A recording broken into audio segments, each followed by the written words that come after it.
เป็นสัพพมงคลที่พระอาจารย์ใหญ่ได้เป็นประธานจุดเทียนธูปบูชาพระรัตนตรัยขอสัพพเทวาที่สิงสถิตนะพระรามหลวงแห่งนี้จงมาอนุโมทนาสาธุการฟังพระธรรมโดยพร้อมเพียงกัน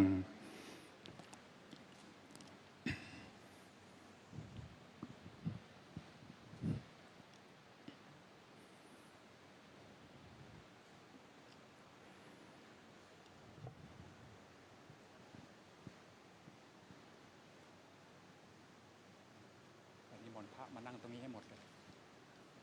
นิมนต์พ่อแม่ครูบาอาจารย์ที่ติดตามพระอาจารย์ใหญ่มานั่งล้อมองค์ท่านนิมนต์ทุกรูปนะครับนะนิมนต์ท่านพระอาจารย์เด่นนิมนต์ตรงนี้พระอาจารย์เด่นนิมนต์ครูบาอาจารย์ทุกรูปเลยครับมาจะได้ถวายความเคารพพระอาจารย์ใหญ่พร้อมกันอีกครั้งหนึ่งจานน้ำมาจะได้ออกกตะมาตรงญาติโยมพนมมือเดี๋ยวให้พ่อแม่ครูบาอาจารย์บรรดาลูกศิษย์ลูกหาของพระอาจารย์ใหญ่สะดอพระทันตะเวโรจนะ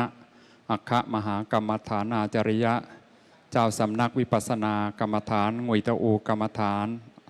ทาคิเหล็กสหภาพเมียนมาท่านเมตตาวันนี้มาเป็นต้นบุญให้เราได้เกิดบุญทางตาหูจมูกลิ้นกายลงสู่ใจด้วยความดีความงานสั่งสมหน่วยกิจแห่งมรรคผลนิพพานในครั้งนี้นิมนต์ครูบาอาจารย์ทุกรูปเลยนิมนต์ครับมาหลวงพี่วัดหัดมานั่งตรงนี้อย่าให้เรียกยากเร็วนิมนต์มาครับนนท์มีใครที่จะถวายสักการะอะไรโอเคเดี๋ยวให้ครูบาอาจารย์กราบก่อนเดี๋ยวครูบาอาจารย์อัญชลีวันทาภิวาทโยมไม่ต้องนะอัญชลีวันทาภิวาทอัญชลีวันทาภิวาทนี่ถึงคิวโยมแล้วแซงคิวพระอยู่เรื่อยตั้งสติก่อนสตาร์ทรู้เนื้อรู้ตัว I am sitting I am worship เสดอจัดนมัสการพระอาจารย์ใหญ่เอากายวาจาใจเป็นเครื่องบูชาอัญชลีวันทาภิวาทอัญชลีวันทาภิวาทอัญชลีวันทาภิวาทอัญชลีพิธีกรใคร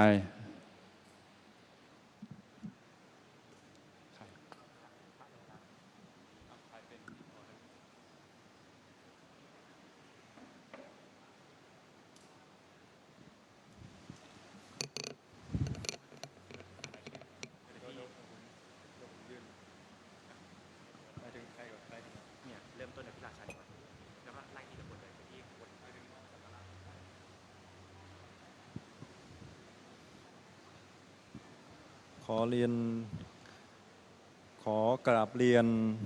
และเรียนเชิญท่านผู้มีรายนามดังต่อไปนี้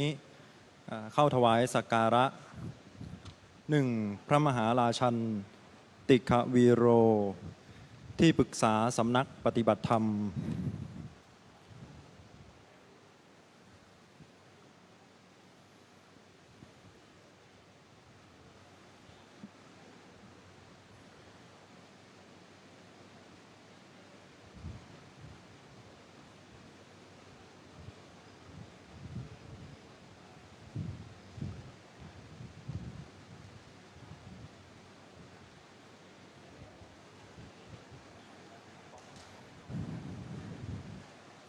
พระมหาอานนท์โพธิเมธีผู้ช่วยผู้อำนวยการสำนักปฏิบัติธรรม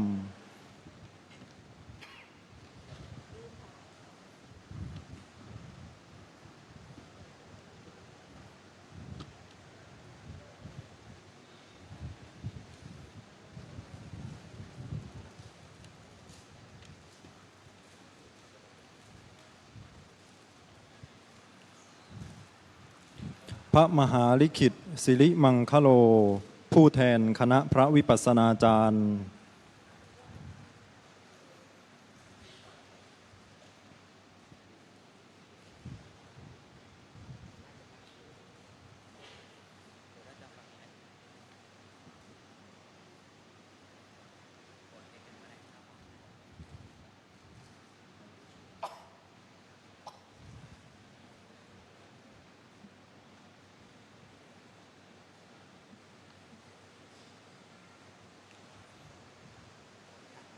คุณเทพผลิตศิริรัตน์อัสดร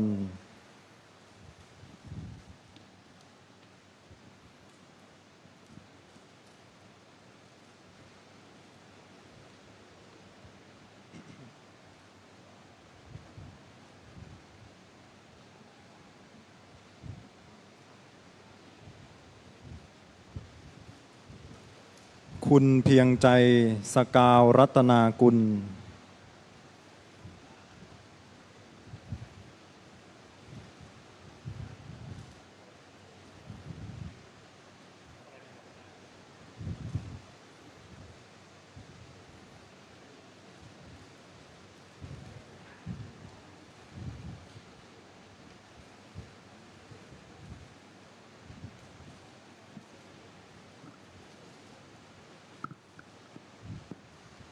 คุณวรเทพศิริรัตน์อัสดร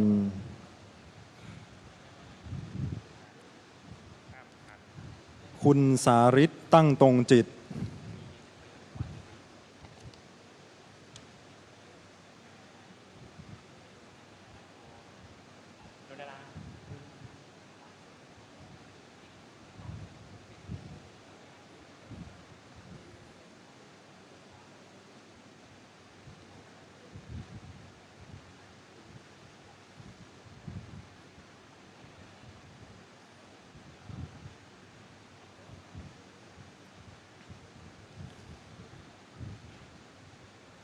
คุณสุกัญญาสวัสดิโรธ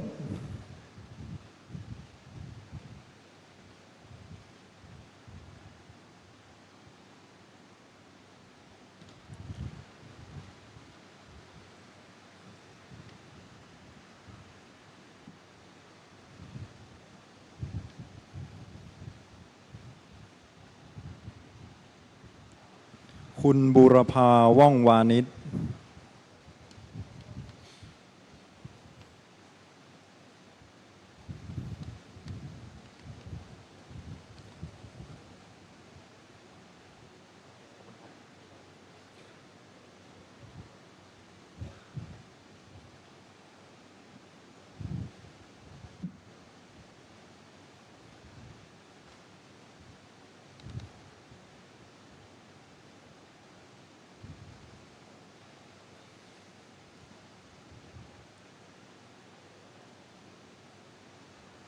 คุณจงจินแปลกประพันธ์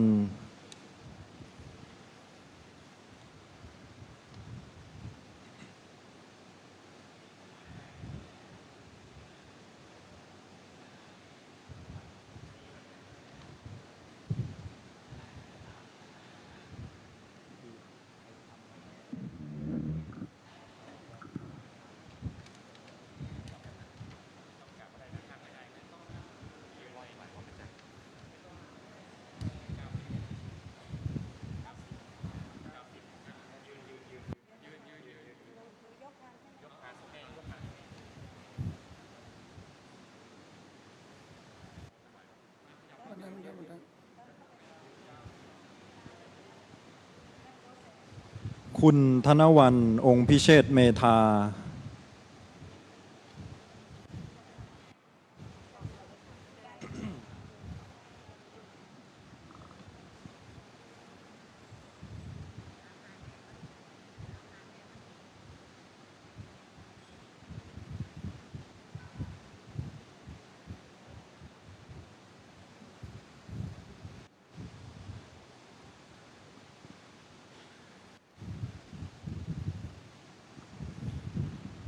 คุณการวีอัครนันทนบดี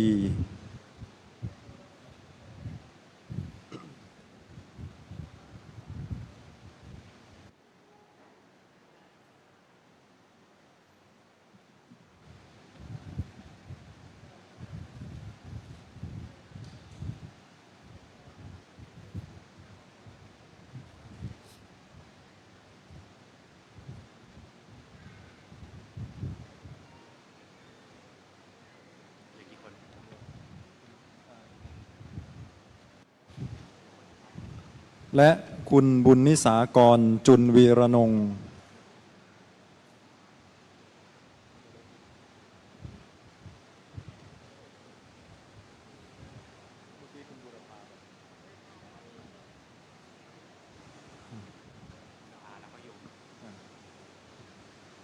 และคุณศรีอ่อน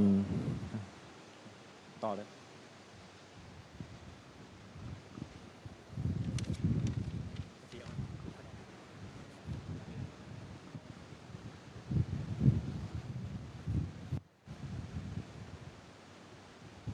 ขอกราบถวายความเคารพด้วยความเคารพอย่างสูงครับ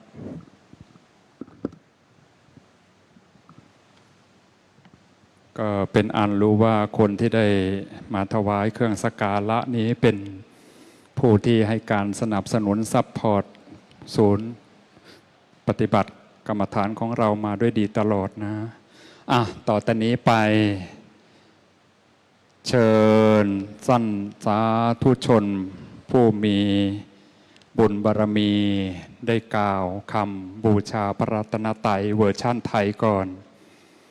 อิมินาสกาเลนะพร้อมกันดังๆ1 2 3อิมินาสกาเรนะพุทธังอภิปูชยามะ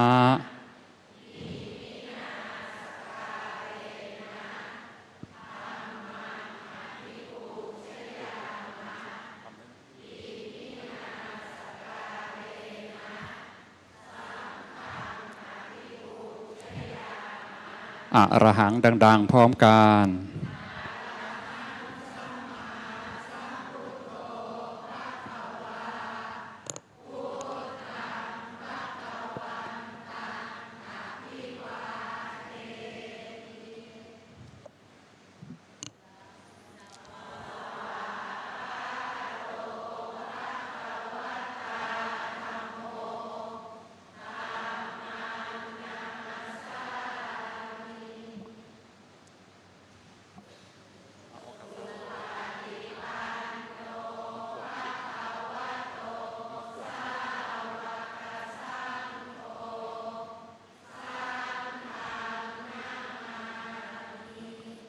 ต่อไปเดี๋ยวครูบาอาจารย์จะได้กล่าวคำบูชาพระรัตนตรัยด้วยเวอร์ชันพม่านะองการตาองการตาองการตากายกังวาสิกังมโนกันดิหุตโตอภินคาเตงปาปิเอาเยงยุยอเตเชสวาอนาเมเยยานเบกินเจ้าก้าวโมเมงลาพิมบาเสชินจงอาพยายดนาตยายดนาตามกายยันดนาดิอุตยันดนามิยตงปาเสียนตมาโดโกอโยอันเตแลนทรงมอยยุยชิงโคปุสาผู้มีเอามาชอกันดบายชินพยาบุตรธรรมิสัตตังกินสัตตรนังกัดดสัตตาริอริยติสานิตามะปัญญายปัตติယောမိသူမဆွဲခြင်းပုဂ္ဂိုလ်သည်ဘုဒ္ဓင်းစသစ္စာလေးဆိုင်မြတ်ပန်းကံကိုလမ်းကင်သိမြင်ဘုရားရှင်အား၎င်းဓမ္မင်စာမလေးတံဘုံလေးတံနိဗ္ဗာန်ပရိယအားဖြင့်10ပါးသောတရားတော်များအား၎င်းတန်ခင်းစရိယာသမုဒိယခုချိများစွာနှပြသောတန်ဃာတော်များအပေါင်းအား၎င်းတရဏံကိုယ်ွယ်စည်းကခြင်းသောကတော်ရောက်၏သောယရဏ300မြတ်တဲ့မြတ်ကိုကိုယ်ွယ်စည်းကကြသောတရားဓမ္မပေါင်းသူတော်ကောင်းတို့သည်စတ္တာရီ၄ပါးဂုံတော်ရိယသစ္စာနှင့်ရိယသစ္စာတို့ကိုသာမမပေါမပြနီလမှန်ကန်စွာပညာယဝိပဿနာမဲ့ပညာဖြင့်ပတ္တိမြဝါတင်တွေ့မြင်နိုင်ပေ၏ ဤဒေသနာပါဠိလာရှိသည်နှင့်အညီယခုကာလနဲ့ကောင်းကျိုးမင်္ဂလာဖျားဖျားတို့ကိုလင်းမြန်စွာဖြစ်ပါစေခြင်းကျုံးငါ၎င်းအန္တရာယ်ကင်းပြောင်းချမ်းသာရောက်အောင်ရည်ရွယ်၍ဖျားမှုရှိသောတန်ဃာတော်ရှင်မြတ်တို့အာယုသေးမြတ်တို့လက်ဆိုမိုး၍ရှင်ကိုပူဇော်ผู้မြော်မှန်လျှော့ကြောရသောတကိစ္စကာတော်ဝပနာမကုသကံစေတနာဘုရားမှုရှိသောတန်ဃာတော်ရှင်မြတ်တို့မပင်မပန်းသာသနာပြုနိုင်ရည်မှန်း၍မွန်မြတ်လာစွာသောဆွမ်းကဲဘွယ်ဘောဇဉ်တို့ဖြင့်တရားကြီးပြုလူတန်းဆက်ကရခြင်းတည်းဟူသောဒါနကုသကံစေတနာနိညာမပြတ်သောက်တည်ကျင့်သုံးရခြင်းတည်းဟူသောသီလကုသကံစေတနာနိညာမပြတ်ကျင့်ကြံပွားများအထုရသောဘာဝနာကုသကံစေတနာတို့ကြောင့်မိမိတို့အလိုမရှိရသောဝဆံပေါင်းမှတို့မြောက်၍အလိုရှိရာနှစ်သက်မြတ်နိုးတော်သက်ရှိခြင်းနာကင်းခြင်းချမ်းသာခြင်းချမ်းသာများခြင်းအစရှိသောလူလာတောင်းတအပ်သောလောကီချမ်းသာနှင့်တကဝမေချမ်းသာဘုချမ်းသာနိဗ္ဗာန်ချမ်းသာမြတ်ကိုလွယ်ကူသောအခြင်းဖြင့်လင်းမြန်စွာအသီးအသီးမျက်မှောက်ပြုနိုင်ကြပါစေ สาธุสาธุสาธุ รับพรค่ะขอนิสงส์โดยอนุภาพแห่งคุณพระพุทธโดยอนุภาพคุณพระสงฆ์โดยอนุภาพแห่งคุณพระพุทธพระธรรมพระสงฆ์นะคะโดยอานิสงส์ของบุญกุศลทั้งหลายที่ทุกท่านได้ประพฤติปฏิบัติสั่งสมมานับตั้งแต่บุญกุศลจากการสวดมนต์ไหว้พระบูชาพระรัตนตรัยบุญกุศลจากการกราบไหว้ทำความเคารพครูบาอาจารย์บุญจากการถวายทานโดยภัตตาหารปัจจัยสีต่างๆเป็นต้นบุญจากการรักษาศีลที่ได้ประพฤติปฏิบัติสั่งสมมาตลอดเวลาบุญจากการเจริญภาวนาทั้งสมถะและวิปัสสนากรรมฐานบุญกุศลคุณความดีทั้งปวงจงส่งผลดลบันดาลให้ทุกท่านมีความสุขมีความพ้นจากทุกข์ขอจงเป็นผู้บริบูรณ์ด้วยโลกียสุขมีความเป็นผู้มีอายุยืนยาวมีสุขภาพร่างกายแข็งแรงดีมีสิริมงคลเป็นต้นขอจงเป็นผู้บริบูรณ์ด้วยโลกุตตรสุขคือสามารถประพฤติปฏิบัติธรรมมีความเจริญก้าวหน้าในธรรมและบรรลุธรรมคือมรรคผลนิพพานได้ง่ายได้ไวด้วยกันทุกท่านทุกคนเทินสาธุสา မိမိတို့အလိုရှိတဲ့လောကီစည်းစိမ်ဥစ္စာယရနာများလောကုတ္တရာစည်းစိမ်ဥစ္စာယရနာများတနေ့တခြားတိုးတက်ပြန်ပွားစီပင်ရအောင်သရဏဂုံသုံးပါးနှင့်တကဝအင်္ဂါ၉ဓာတ်နှင့်ပြည့်စုံသောသီလတော်မြတ်ကိုအချင်းချုပ်အားဖြင့်ကောင်းစွာခံယူဆောက်တည်ကျင့်သုံးကြမှာဖြစ်ပါတယ်အချင်းချုပ်အားဖြင့်ကောင်းစွာခံယူဆောက်တည်ကျင့်သုံးခြင်းအားဖြင့်မိမိတို့ရဲ့တဏ္ဍမာသီလပြည့်စုံမှနှင့်သီလပြည့်စုံတဲ့အလျောက်ဘုရားရှင်တော်မြတ်ဘုရားမိန့်မာတော်မူခဲ့တဲ့နေ့အညီဣဇတိဘိက္ခွေသီလဝတ္တောစေတောပနိတိဝိသုဒ္ဓတာခိတ္တခဏအနေအားဖြင့်သီလတည်ပါလင်သီလတည်တဲ့အခိုက်အတန့်စိတ်စင်ကြယ်ပါလင်စိတ်စင်ကြယ်သောခဏ၌ပင်လင်မိမိတို့အလိုရှိတဲ့လောကီစုလောကုတ္တရာစုများတောင်းမှလင်လင်းမြန်စွာပြည့်စုံနိုင်ကြောင်းဗုဒ္ဓရှင်တော်မြတ်ဘုရားမိန့်မာတော်မူခဲ့သည်နှင့်အညီတရဏဂုံသုံးပါးနှင့်တကွာအင်္ဂါ၉ဓာတ်နှင့်ပြည့်စုံသောသီလတော်မြတ်ကိုကောင်းစွာခံယူဆောက်တည်ကျင့်သုံးကြမှာဖြစ်ပါတယ်ကောင်းစွာခံယူဆောက်တည်ကျင့်သုံးတဲ့အခါမှာလဲဒီကနေ့တရားတော်ကိုနာယူမှတ်သားကြမည်အာလုံးသောယဟန်ရှင်လူများစွာသောပုဂ္ဂိုလ်များမှာမိမိတို့တတ်ဆွမ်းနိုင်သလောက်တရားပွဲအတွင်းမှာပဲနိုင်တယ်ဆိုရင်တရားပွဲအတွင်းမှာပဲခံယူဆောက်တည်ကျင့်သုံးပါဓမ္မမဟုတ်ပါနဲ့ဤကြောင်းတဲ့အတွင်းမှာဓမ္မမဟုတ်ပါနဲ့မိမိတို့အိမ်ရောက်တည်တန်းအောင်နှလုံးသွင်းဆောက်တည်ကျင့်သုံးခြင်းအပြင်မိမိတို့လိုရှိတဲ့လောကီစည်းစိမ်ဥစ္စာယရဏများလောကုတ္တရာစည်းစိမ်ဥစ္စာယရဏများမိမိတို့ရဲ့တဏ္ဍဝေတနေ့တကြတိုးတက်ပြန်ပွားစီပင်လာလိမ့်မယ်လို့နှလုံးသွင်းပြီးတရဏဂုံသုံးပါးနဲ့တကွာအင်္ဂါ၉ဓာတ်နဲ့ပြည့်စုံသောသီလတော်မြတ်ကို အကျဉ်းချုပ်အပြင်ကောင်းစွာကောင်းယူဆောက်တည်ကျင့်သုံးကြမှာဖြစ်ပါတယ် ก่อนการฟังธรรมนะคะ แล้วก็ก่อนที่เราจะได้ทำบุญต่างๆต่อไปนะคะท่านจะให้เราสมาทานศีล9นะค้อมไตรสรณคมนะคะ เพื่ออนุภาพอานิสงส์ของบุญศีลที่เราได้ตั้งใจรักษานี้นะคะ บวกกับการเจริญสติอยู่กับการทำกุศลต่างๆนะคะ จะได้มีอานิสงส์อนุภาพมากนะคะให้เราตั้งจิตตั้งเจตนาไว้นะอธิษฐานจิตไว้ว่า เดี๋ยวต่อไปนี้นะคะ เรารับสมาทานศีลจากท่านแล้ว เราจะรักษาศีลที่เราได้รับสมาทานนี้ไว้เป็นอย่างดี เป็นชั่วระยะเวลาเท่าไรก็แล้วแต่เรานะคะ อาจจะเฉพาะช่วงระยะเวลาที่เราฟังธรรมอยู่ในพระอุโบสถแห่งนี้หรือนะคะ เราจะรักษาศีลนี้ไว้เป็นอย่างดี จนกว่าเราจะออกจากวัดนี้ไป หรือเราจะรักษาไปจนกว่าจะเย็นจะค่ำจนกว่าจะกลับถึงบ้านถึงที่อยู่ของเราก็ได้นะคะ แล้วแต่เรานะคะคือให้กำหนดเวลาที่เราจะรักษาศีลไว้เพื่ออะไรหรือเพื่อว่านะคะในขณะที่เราตั้งจิตตั้งเจตนาสมาทานแล้วก็รักษาศีลไว้เป็นอย่างดีนี้นะคะจิตเราจะมีความบริสุทธิ์นะช่วงที่จิตเรามีความบริสุทธิ์นี้เราอธิษฐานขอพรใดไม่ว่าจะเป็นพรในทางโลกหรือพรในทางธรรมพรที่เราปรารถนานั้นก็จะสำเร็จได้โดยทันทีนะคะเพราะนั้นขอให้ทุกท่านตั้งใจนะคะรับสมาทานศีลจากท่านแล้วก็อธิษฐานจิตรักษาไว้ให้ดีนะคะ မိမိတို့တဆွမ်းနိုင်သလောက်အဋ္ဌံလိုက်ပါ ก็อธิษฐานได้เลยนะคะอธิษฐานตั้งเจตนาไว้ว่าเดี๋ยวเรารับสมาทานศีลจากท่านแล้ว เราจะอธิษฐานรักษาไว้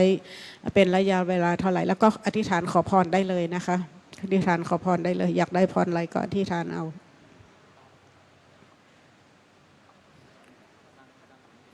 လိုက်ဆိုကြမယ် ว่าตามนะสมาทานตามท่านนะคะ အဟံဗန္တိ อังบันเต တိတရဏိနတဟ ติตรเนนาตัง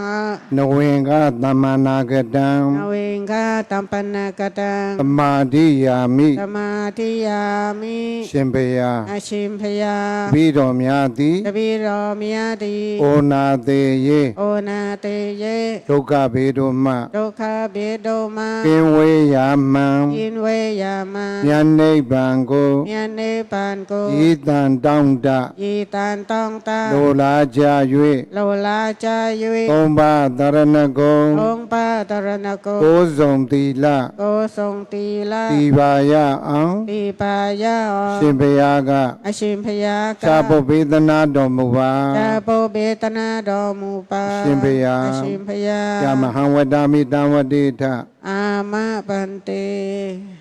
ဘာသာပြန်ပေးလိုက်ပါ อันนี้เป็นคำขอสมาทานศีลจากท่านนะคะ ความหมายย่อๆก็คือว่าขอท่านผู้พระคุณเจ้าผู้ประเสริฐนะคะ จงเมตตาให้ศีล9นะคะนวังคศีลคือศีล9นะคะแก่ข้าพเจ้าด้วยเถิดย่อๆนะคะ นะโมตัสสะภะคะวะโตอะระหะโตสัมมาสัมพุทธัสสะ นะโมตัสสะภะคะวะโตอะระหะโตสัมมาสัมพุทธัสสะนะโมตัสสะภะคะวะโตอะระหะโตสัมมาสัมพุทธัสสะนะโมตัสสะภะคะวะโตอะระหะโตสัมมาสัมพุทธัสสะ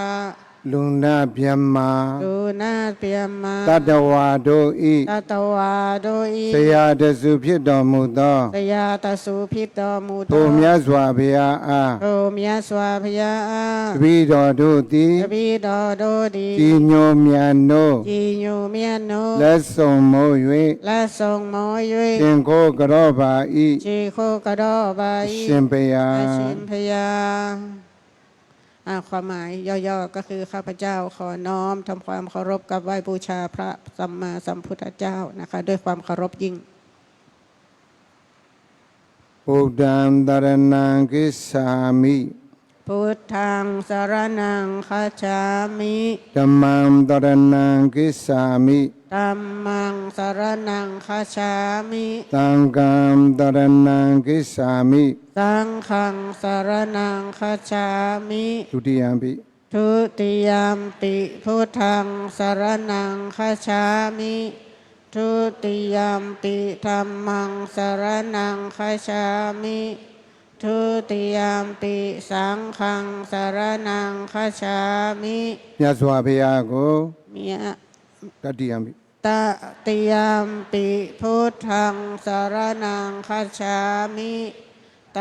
ติยมปิธัมมังสรณังคัจฉามิตติยมปิสังฆังสรณังคัจฉามิ မြတ်စွာဘုရားကို เมียสวาพยาโก အာကိုရာဟု อาโกยาหุยุย ၍ယုံကြည်စိကပ်ပါ၏ ยงจีสิกาปาอิ မြတ်စွာဘုရား၏ เมียสวาพยาอิ တရားတော်မြတ်ကို ตยาดอเมียดโก အာကိုရာဟု อาโกยาหุยุย ၍ယုံကြည်စိကပ်ပါ၏ ยงจีสิกาปาอิ မြတ်စွာဘုရား၏ เมียสวาพยาอิ တရားတော်မြတ်ကို ตยาดอเมียดโก အာကိုရာဟု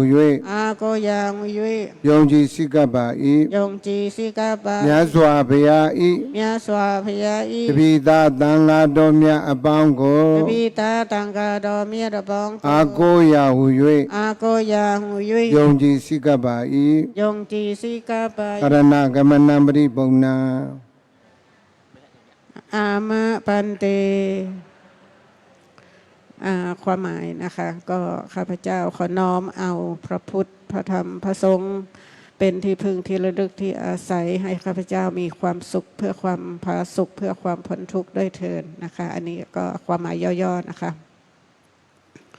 ဤသို့အားဖြင့် อีโตอาภิ အပေဘေးကြီး อเปเบจิ တာစီပေဒတ် ตาสีเบตา တရဏဂုံသုံးပါးနှင့်တကောဝ ตรณกงตงปานินตะ အင်္ဂါ ก ကိုးတန်နှင့်ပြည့်စုံသော เองกาโกดานินปีทรง သီလတော်မြတ်ကို ตีลาดอเมีย ကောင်းစွာ ก้องสวา ခံယူ พันยู သောက်တည် เต้าตี ကျင့်သုံးပါကုန်၏ จินตงบากงอี ရှင်ဘုရား ไอชิมพยา ဣဒံမေပုံညာ อีดังเมปงยา ဣဒံမေသီလံ อีดังเมตีลาม မကဗလ มากาพัลละ နိဗ္ဗာနတ္တ เนปานาตา ပစ္စယော ปิสโย ဟောတု โอตุ အပမဒေနတမ္မာဒိတမမေမလျောမပေါ်မဆသောတတိတရားဖြင့်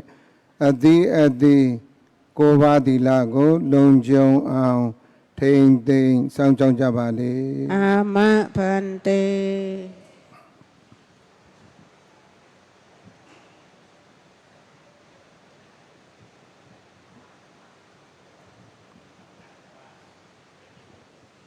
ဒီကနေ့ဗုဒ္ဓသာသနာတော်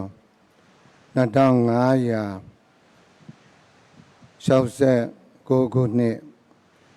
ကောဇာတက္ကရာ1389ခုနှစ်ဘုဒ္ဓဂိမန္တနွေလာရာသီတကူလဇန်17ရက်ခရစ်နှစ်2026ခုနှစ်မလ28ရက်စနေနေ့ထိုင်းနိုင်ငံတော်ဘန်ကောက်ခရိုင်ဘန်ကောက်မြို့ဝတ်ဖိုးကျောင်းတိုက်အတွင်း၌ကျင်းပပြုလုပ်အပ်သောတရားပွဲ၌ချီးမြှောက်ပေးကချမ်းသာရတရားဒေသနာတော် วันนี้นะคะวันเสาร์ที่ 28 เดือนมีนาคม พุทธศักราช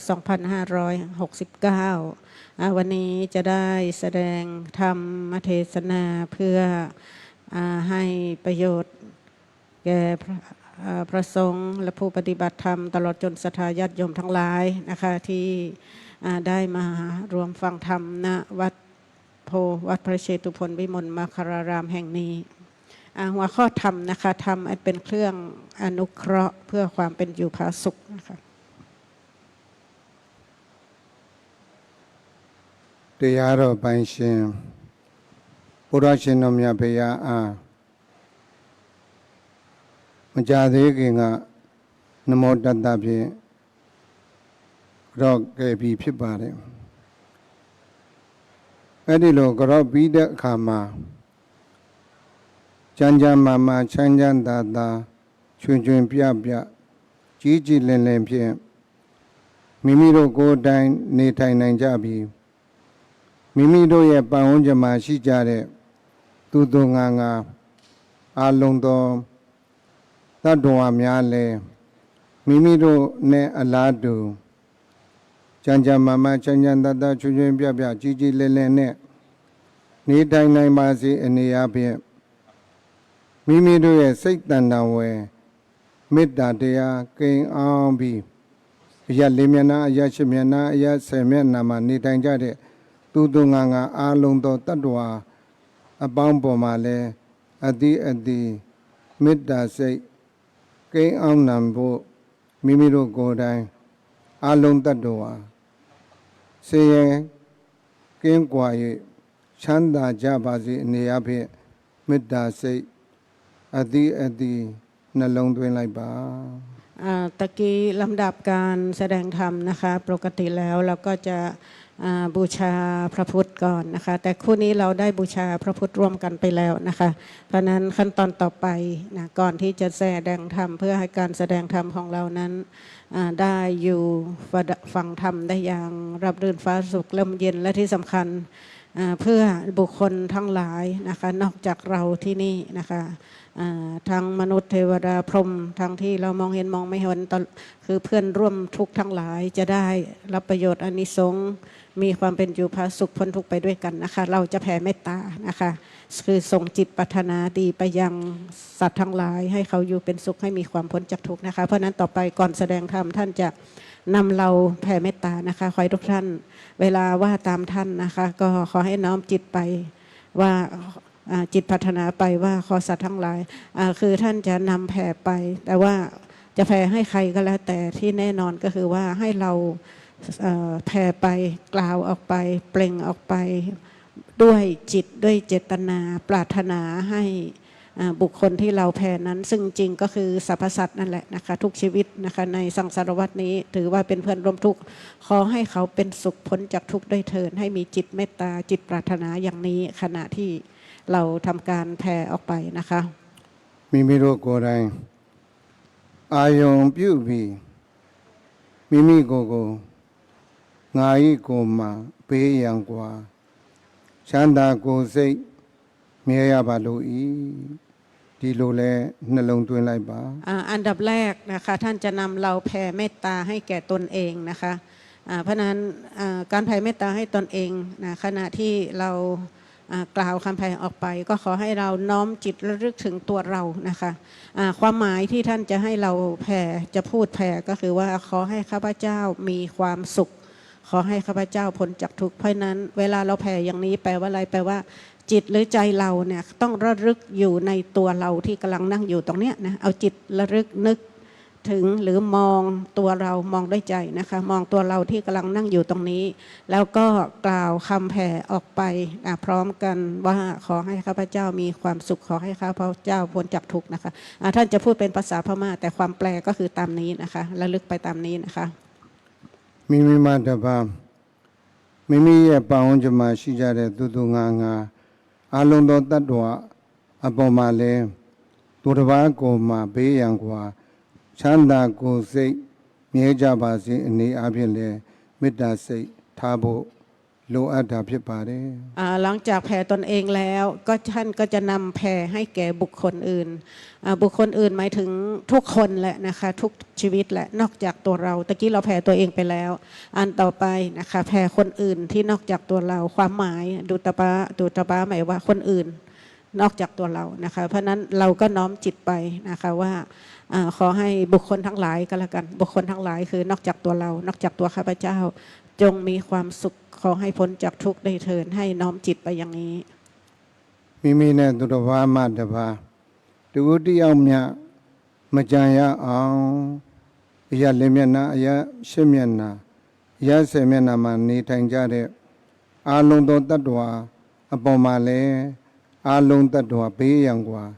ချမ်းသာကိုယ်စိတ်မြဲကြပါစေနေရာဖြင့် မေတ္တာစိတ်နှလုံးသွင်းဖို့လိုအပ်တာဖြစ်ပါတယ် ต่อไปลำดับที่3นะคะก็จะเป็นการแผ่ให้ทุกชีวิตก็คือไม่ว่าเขาจะอยู่บุคคลเขาจะอยู่ในภพใดภูมิใดตะกี้อันดับแรกแผ่ตัวเราใช่ไหมคะแผ่ตัวเราแล้วก็บุคคลอื่นเนี่ยก็เริ่มจากที่นั่งอยู่ใกล้ชิดติดเราที่เราเห็นหรือไม่เห็นออกไปนะคะแผ่ไปกว้างได้มากเท่าไหร่ยิ่งดีแต่ว่ามันยังไม่อยู่แค่นี้ค่ะยังมีเพื่อนร่วมทุกข์อีกนะคะรวมไปถึงที่เรามองเห็นมองไม่เห็นทั้งไกลทั้งใกล้นะคะแม้กระทั่งจะอยู่ภพอื่นภพใดก็แล้วแต่นะคะให้เรารู้ความหมายตรงนี้เพราะนั้นขอให้บุคคลเหล่านี้นะคะจงมีความสุขพ้นจากทุกข์ด้วยเถิด လူဘုံနတ်ဘုံမှာအစအပယ်လေးဘုံအစရှိသည်ဖြင့်32ဘုံမှာနေထိုင်ကြတဲ့အာလုံတော်တ attva အပေါင်းပေါ်မှာလည်း32ဘုံအလုံးစုံအကုန်ချမ်းသာကြပါစေအနေအဖြင့်လည်းမိမိတို့ရဲ့စိတ်ကိုညှို့ခြင်းအပြင်တူတယောက်မြမကြမ်းမိမိတို့ရဲ့မေတ္တာဓာတ်ကိုခံယူသလိုမိမိတို့ကိုလည်းတားငယ်သမီးငယ်များဆင်းရဲဒုက္ခမရောက်ရအောင်မိမိတို့ပုတ်တတ်ထားတဲ့မေတ္တာရဲ့စွမ်းအင်ကြောင့်မိမိတို့ကိုအဘက်ဘက်ကအစစရာရာအစဉ်ပြေရအောင်စောင့်ရှောက်ပေးလိမ့်မယ်လို့နှလုံးသွင်းပြီး32ဘုံမှာရှိကြတဲ့အာလုံတော်တ attva အပေါင်းပေါ်မှာလည်းမေတ္တာစိတ်ထားဖို့လိုအပ်တာဖြစ်ပါတယ်ต่อไปลำดับที่4ก็คือทุกชีวิตใน31ภพภูมินะคะอบายภูมิ4มนุษย์1เทวดาสวรรค์6เนาะแล้วก็พรหมอีกเท่าไหร่20มั้งนะรวมเป็น31นะคะตะกี้อันดับแรกตัวเราคือตัวข้าพเจ้า2บุคคลอื่นก็คือนับตั้งแต่ใกล้ชิดติดเราเป็นต้นไป3อันนั้นก็คือ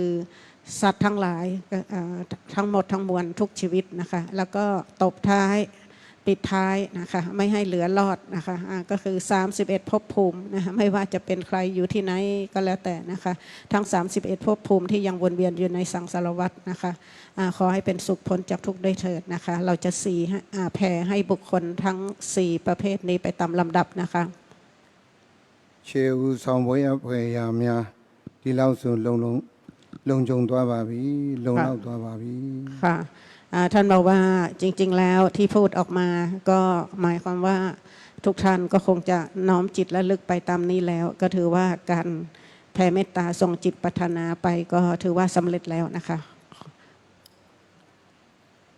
ချီးမြှောက်ပေးကချမ်းသာရတရားဒေသနာတော်မြတ်ကိုယောသိမှုပါသောအနေအဖြင့်ဟောကြားနာယူမှတ်သားကြည်ညိုတတာပွားကြမှာဖြစ်ပါတယ်ต่อไปขอให้ทุกท่านตั้งใจรับฟังพระธรรมหัวข้อธรรมนะคะเพื่อทำเพื่อเป็นเครื่องอนุเคราะห์ให้อยู่ผาสุขพ้นจากทุกข์นะคะဒီကနေ့ဘုရားရှင်တော်မြတ်ဘုရားရဲ့အဆုံးအမဩဝါဒအတိုင်းတသွေမတိန်ဆင်းရဲကင်းကွာပြီးချမ်းသာဖို့အရေးမိမိတို့တက်ဆွမ်းတဲ့ဘက်ကမိမိတို့ပိုင်းဆိုင်တဲ့စီစဉ်ဥစ္စာယရနာတွေကဒါနဆိုတဲ့ကုသိုလ်ကောင်းမှုမိမိတို့ရဲ့ခန္ဓာကိုယ်တွေက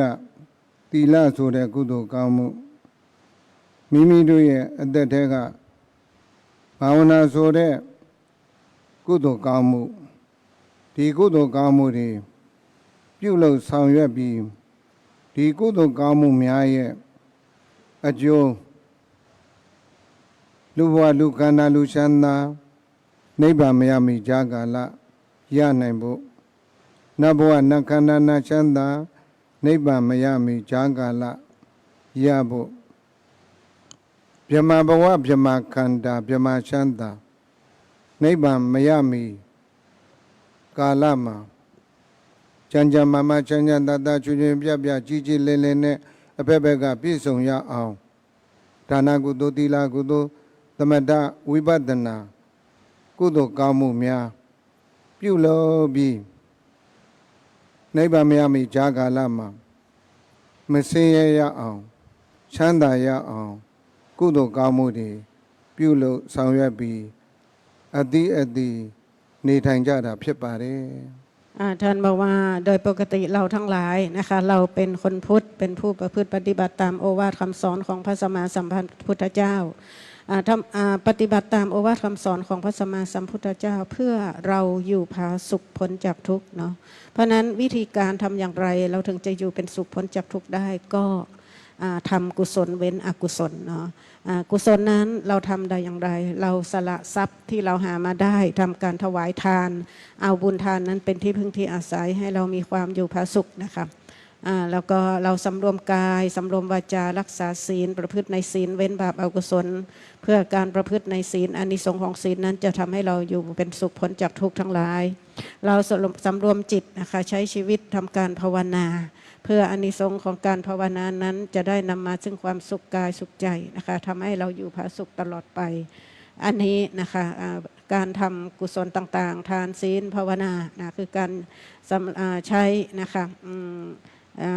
ทรัพย์ที่เราได้มาก็ดีกายวาจาใจของเราก็ดีนะคะทำกุศลต่างๆเหล่านี้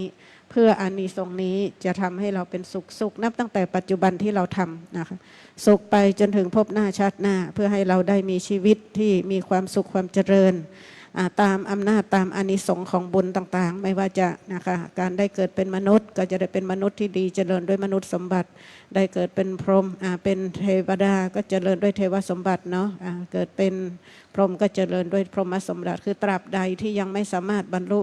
มรรคผลนิพพานยังไม่พ้นทุกข์จากสังสารวัฏถึงแม้จะยังเวียนว่ายตายเกิดก็ขอให้ได้เกิดในภพภูมิที่ดีมีชีวิตบริบูรณ์ด้วยโลกียสุขโลกุตตรสุขไม่ทุกข์ไม่ลำบากอันใดอันนี้คือเป้าหมายของการที่เราทั้งหลายได้มาทำบุญทำกุศลต่างๆนะคะคือเป็นการประพฤติปฏิบัติตามโอวาทคำสอนของพระสัมมาสัมพุทธเจ้านั่นเอง ဒါနကုသိုလ်ကြောင့်ဒါနကုသိုလ်အကျိုးပေးရင်လူဘဝလူခန္ဓာလူချမ်းသာရတာမှန်တော်လေအသိဉာဏ်ကြွယ်ဝတဲ့ပုဂ္ဂိုလ်များကတစ်ဆင့်အနေအချင်းလူဘဝလူခန္ဓာရတာမှန်တယ်ချမ်းသာရဲဆိုတာလည်းမှန်တယ်ဒါပေမဲ့လို့ယုတ်တရားနံတရားဖွဲ့စည်းထားတဲ့ခန္ဓာကိုယ်ကြီးဒီနေ့ကြတော့ပူရတယ်ဒီနေ့ကြတော့နာရတယ်ဒီနေ့ကြတော့သေရတယ်ဒီလိုအနေထားကိုသိရှိလာတယ်သိရှိလာတဲ့အခါမှာလူချမ်းသာရတာမှန်တယ်ဒါပေမဲ့လို့ပူရနာရသေရလို့ဆင်းရဲတယ်အသိဉာဏ်တပြေးချင်းဘုရားရှင်တော်မြတ်ဖရာရဲ့အဆုံးအမဩဝါဒအတိုင်းတရားတော်တွေကိုနာယူမှတ်သားလာတဲ့အခါသိလာတယ်သိလာတဲ့အခါကျတော့အဲ့ဒီအိုခြင်းနာခြင်းသိခြင်းကလွတ်မြောက်ရှင်တယ်အိုခြင်းနာခြင်းသိခြင်းကလွတ်မြောက်လိုတဲ့အခါမှာတဆင့်တဲပြီးဘာလုပ်တယ်လဲဆိုရင်ဝတ္တနေတိတဝိဝတ္တနေတိတဝတ်တဲ့မလဲလို့တော့ဘုကထွက်မြောက်ရှင်ဘုထဲမှာလဲမယ်ဆိုရင်အိုခြင်းနာခြင်းသိခြင်းမကင်းသေးဘူးအဲ့ဒီဒါနကုသိုလ်ကြောင့်တဆင့်တဲပြီးအိုခြင်းနာခြင်းသိခြင်းကင်းတဲ့နိဗ္ဗာန်ချမ်းသာအဲ့ဒီနိဗ္ဗာန်ချမ်းသာကိုလိုချင်တဲ့အခါမှာဝိဝတ္တနေတိတအနေအချင်းဒါနကုသိုလ်ပြုလုပ်ဆောင်ရွက်တိုင်းပြုလုပ်ဆောင်ရွက်တိုင်းဥဒိချက်ကလေးပြောင်းပေးလိုက်ဥဒိချက်ပြောင်းပေးလိုက်တဲ့အနေထားမှာတပြေးချင်းလူဘဝလူခန္ဓာလူချမ်းသာမိမိတို့ကုသိုလ်ကောင်းမှုကြောင့်ရတာမှန်တယ်ဒါပေမဲ့လို့ယခုလိုကံစိတ်ဥဒုအာရမညီမျှတဲ့အခါမှာပူပြီးလဲဆင်းရဲတယ်အေးပြီးလဲဆင်းရဲတယ်အပူအေးမမျှခြင်းအပြင်လဲဆင်းရဲတာကိုမြင်လာတယ်အဲ့တော့ယာတိဥဒုမမျှရင်အိုဘေးဆိုတာလဲအမြန်ဆုံးကပ်ရောက်လာတယ်နာဘေးဆိုတာလဲအမြန်ဆုံးကပ်ရောက်လာတယ်သေဘေးဆိုတာလဲအမြန်ဆုံးကပ်ရောက်လာတယ် အသိဉာဏ်ကြွယ်ဝတဲ့ပုဂ္ဂိုလ်များကထိမ့်သိမ်းစောင့်ရှောက်နိုင်တို့အဲ့ဒီဘေးကလွတ်ပြောက်ပြီမယ်လို့အသိဉာဏ်နည်းတဲ့ပုဂ္ဂိုလ်များမှာမကာကွယ်မတားဆီးနိုင်တို့မိမိတို့ဘဝရပ်တည်ရတဲ့ခါမှာမိမိတို့အသက်ကံပေးတဲ့အနေအထားအပြင်အသက်အတိုင်းအတာအပြင်မနေရပဲအသက်သူတို့နဲ့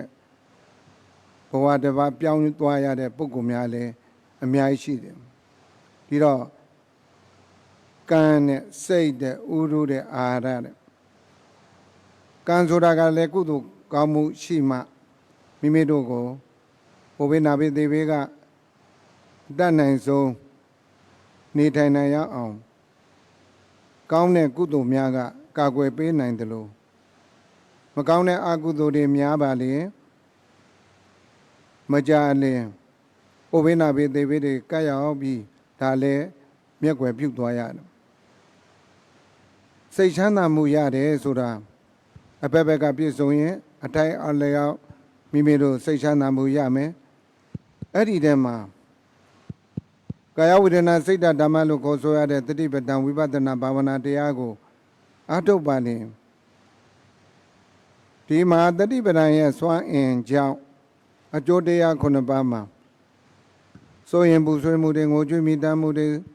စိတ်ဆင်းရဲမှုတွေကိုယ်ဆင်းရဲမှုတွေနှလုံးမသားရမှုတွေငြိမ့်သွားနောက်ဆုံးမဲ့ညာဖုန်ညာနိဗ္ဗာန်ချမ်းသာတိဆက်ရောက်ပြီးပူခြင်းနာခြင်း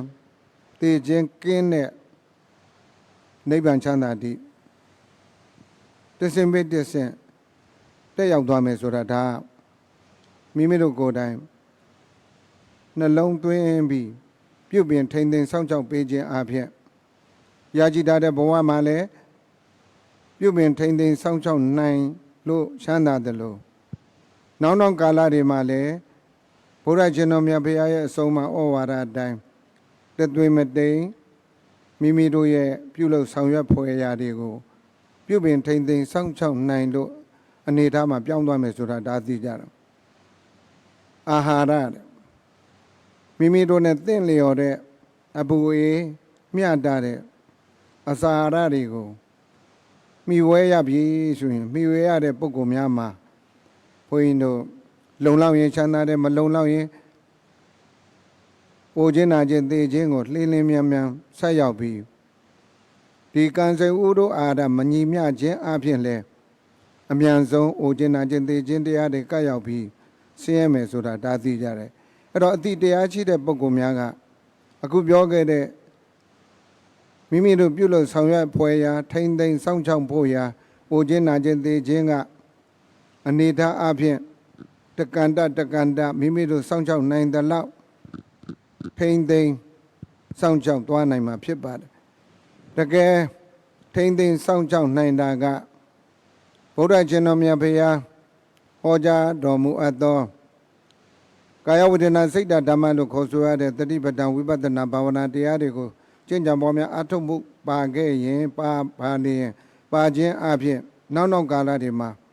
တစင်ပိတစင်တက်လန်းသွားတဲ့အခါမှာအိုဘေးနာဘေသေဘေကလုံးဝလွတ်မြောက်သွားတဲ့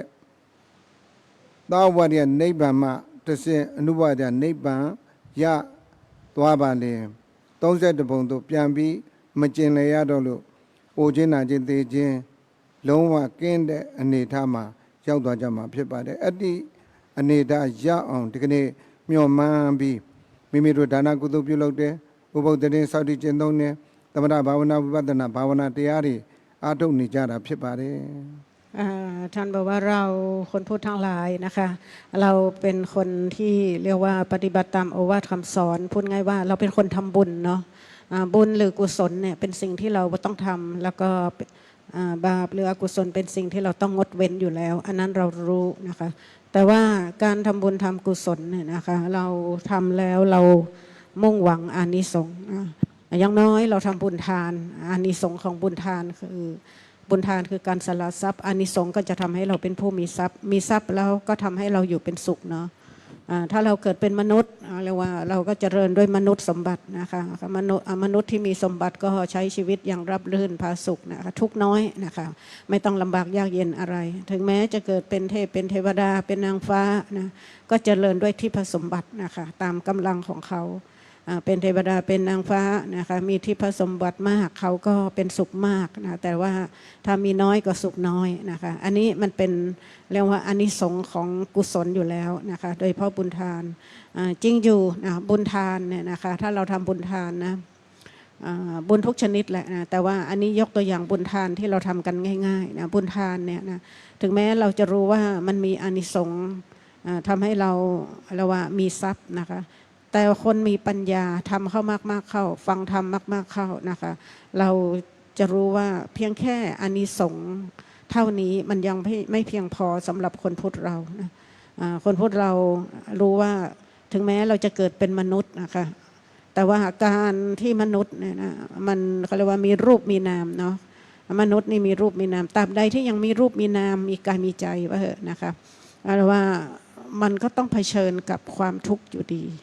ถึงแม้จะมีทรัพย์แต่ว่าทุกที่เนื่องด้วยรูปนามมันไม่หลุดพ้นไม่รอดพ้นไปได้นะคะมีรูปกายนะคะความแก่มันก็ต้องมีความเจ็บมันก็ต้องมีผลสุดท้ายความตายมันก็ต้องตามมาอยู่ดีนะคะทั้งรูปทั้งนามทั้งชีวิตนี้นะคะความแก่ความเจ็บความตายนะคะไม่มีใครรอดพ้นไปได้นะเป็นปกติธรรมดาของทุกชีวิตแหละนะคะแต่ว่าเราผู้ศึกษาธรรมะคำสอนของพระพุทธเจ้าเนี่ยเราถือว่าเป็นผู้รู้ผู้มีปัญญาพอมีปัญญาขึ้นมาเนี่ยเราจะรู้ว่าความแก่ความเจ็บความตายมันมีเป็นทุกข์เนาะเพราะรู้ว่าเป็นทุกข์เราจึงปรารถนาความพ้นทุกข์ไม่อยากได้ทุกข์นี้เพราะฉะนั้นเมื่อไม่อยากได้ทุกข์นะคะทำอย่างไรคนมีปัญญาก็จะทำอย่างไรถึงแม้จะทำบุญทานรู้ว่าบุญทานมีอานิสงส์ทำให้เราเป็นผู้มีทรัพย์แต่ว่าเราจะตั้งเจตนาตั้งเป้าของการทำทานไว้เอาประโยชน์สูงสุดคือบุญทานนี้เพื่อเป็นเหตุเป็นปัจจัยให้พ้นทุกข์จากสังสารวัฏพูดไงว่า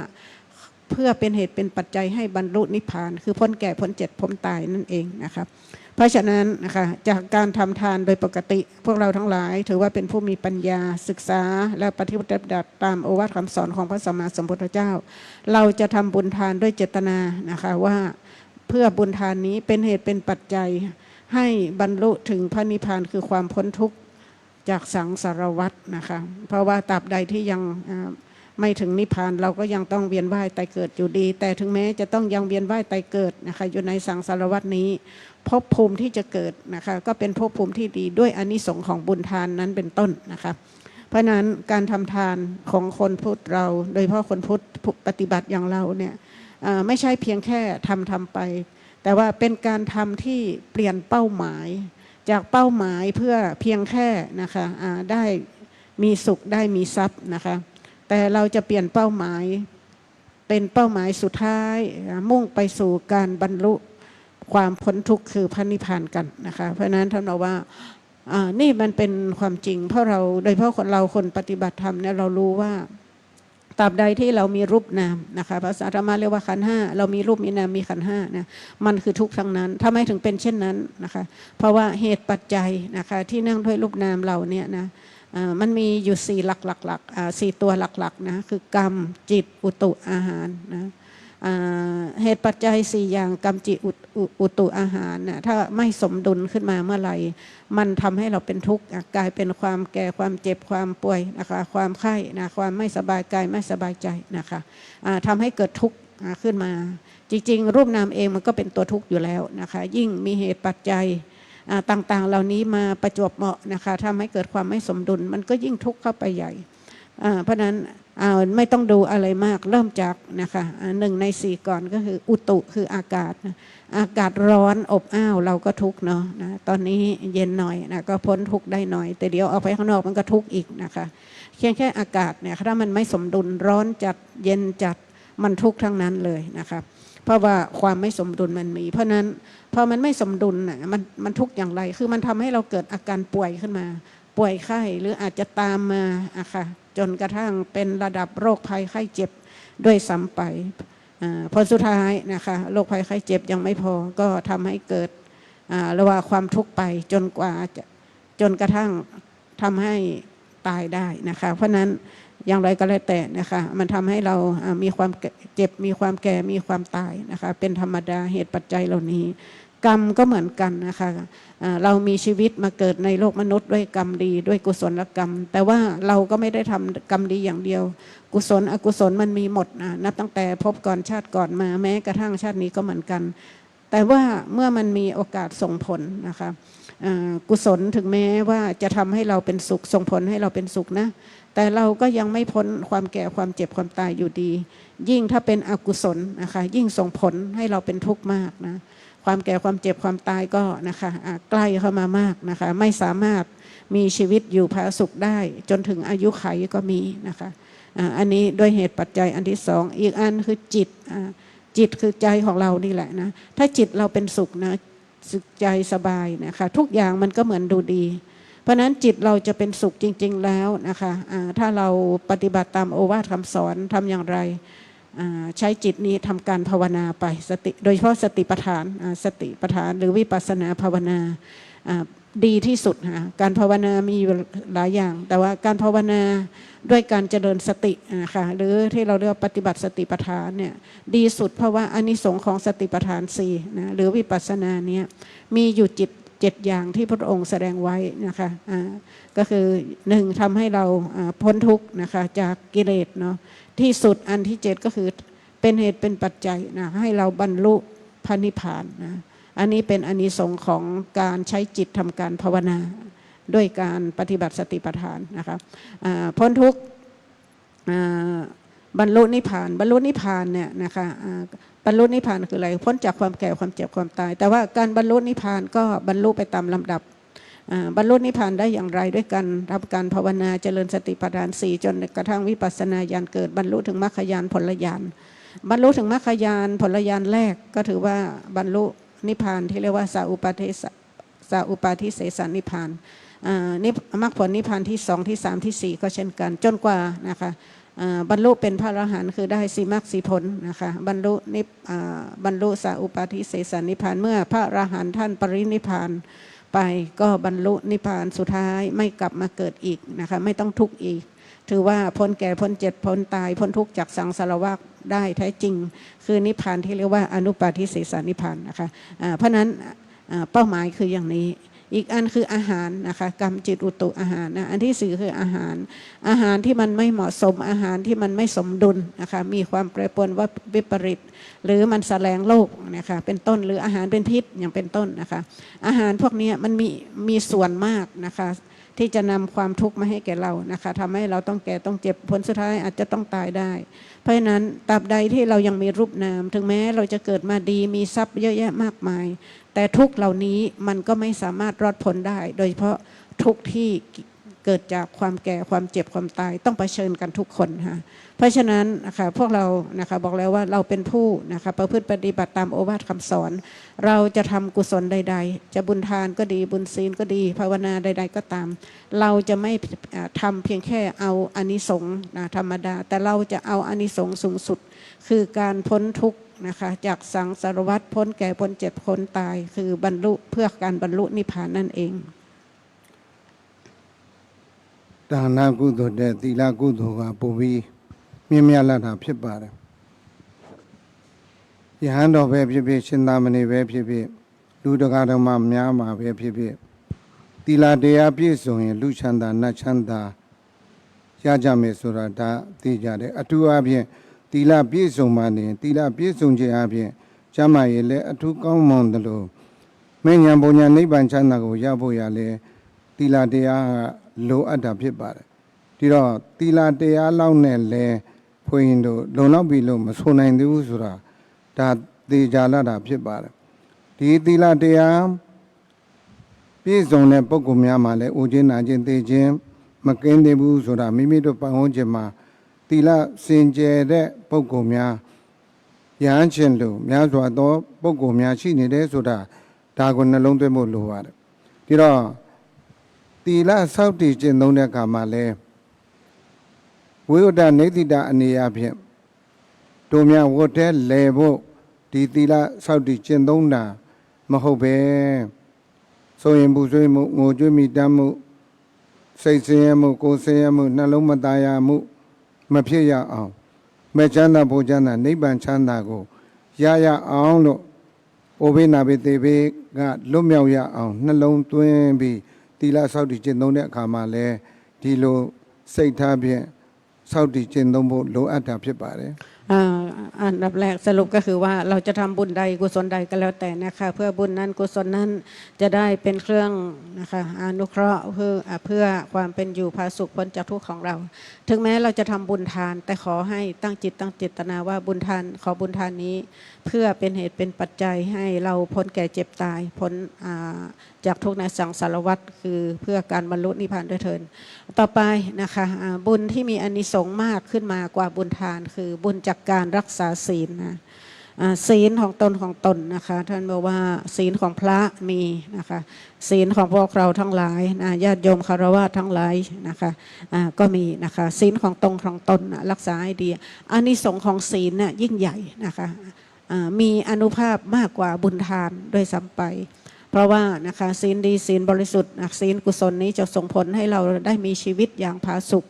ที่ในมนุษย์หรือในสวรรค์นะคะด้วยอำนาจอานิสงส์ของศีลนั้นคืออยู่ผาสุกค่ะโดยเพราะเห็นชัดๆนะในโลกมนุษย์เรามนุษย์ใดผู้ใดมีศีลที่บริสุทธิ์บุคคลนั้นจะมีสุขภาพร่างกายแข็งแรงดีมีอายุยืนยาวอันนี้เป็นอานิสงส์ตรงๆของ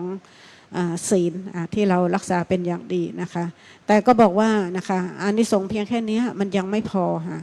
สำหรับคนพุทธผู้มีปัญญาอย่างเรานะเพราะฉะนั้นเวลาเราสมาทานศีลหรือนะคะ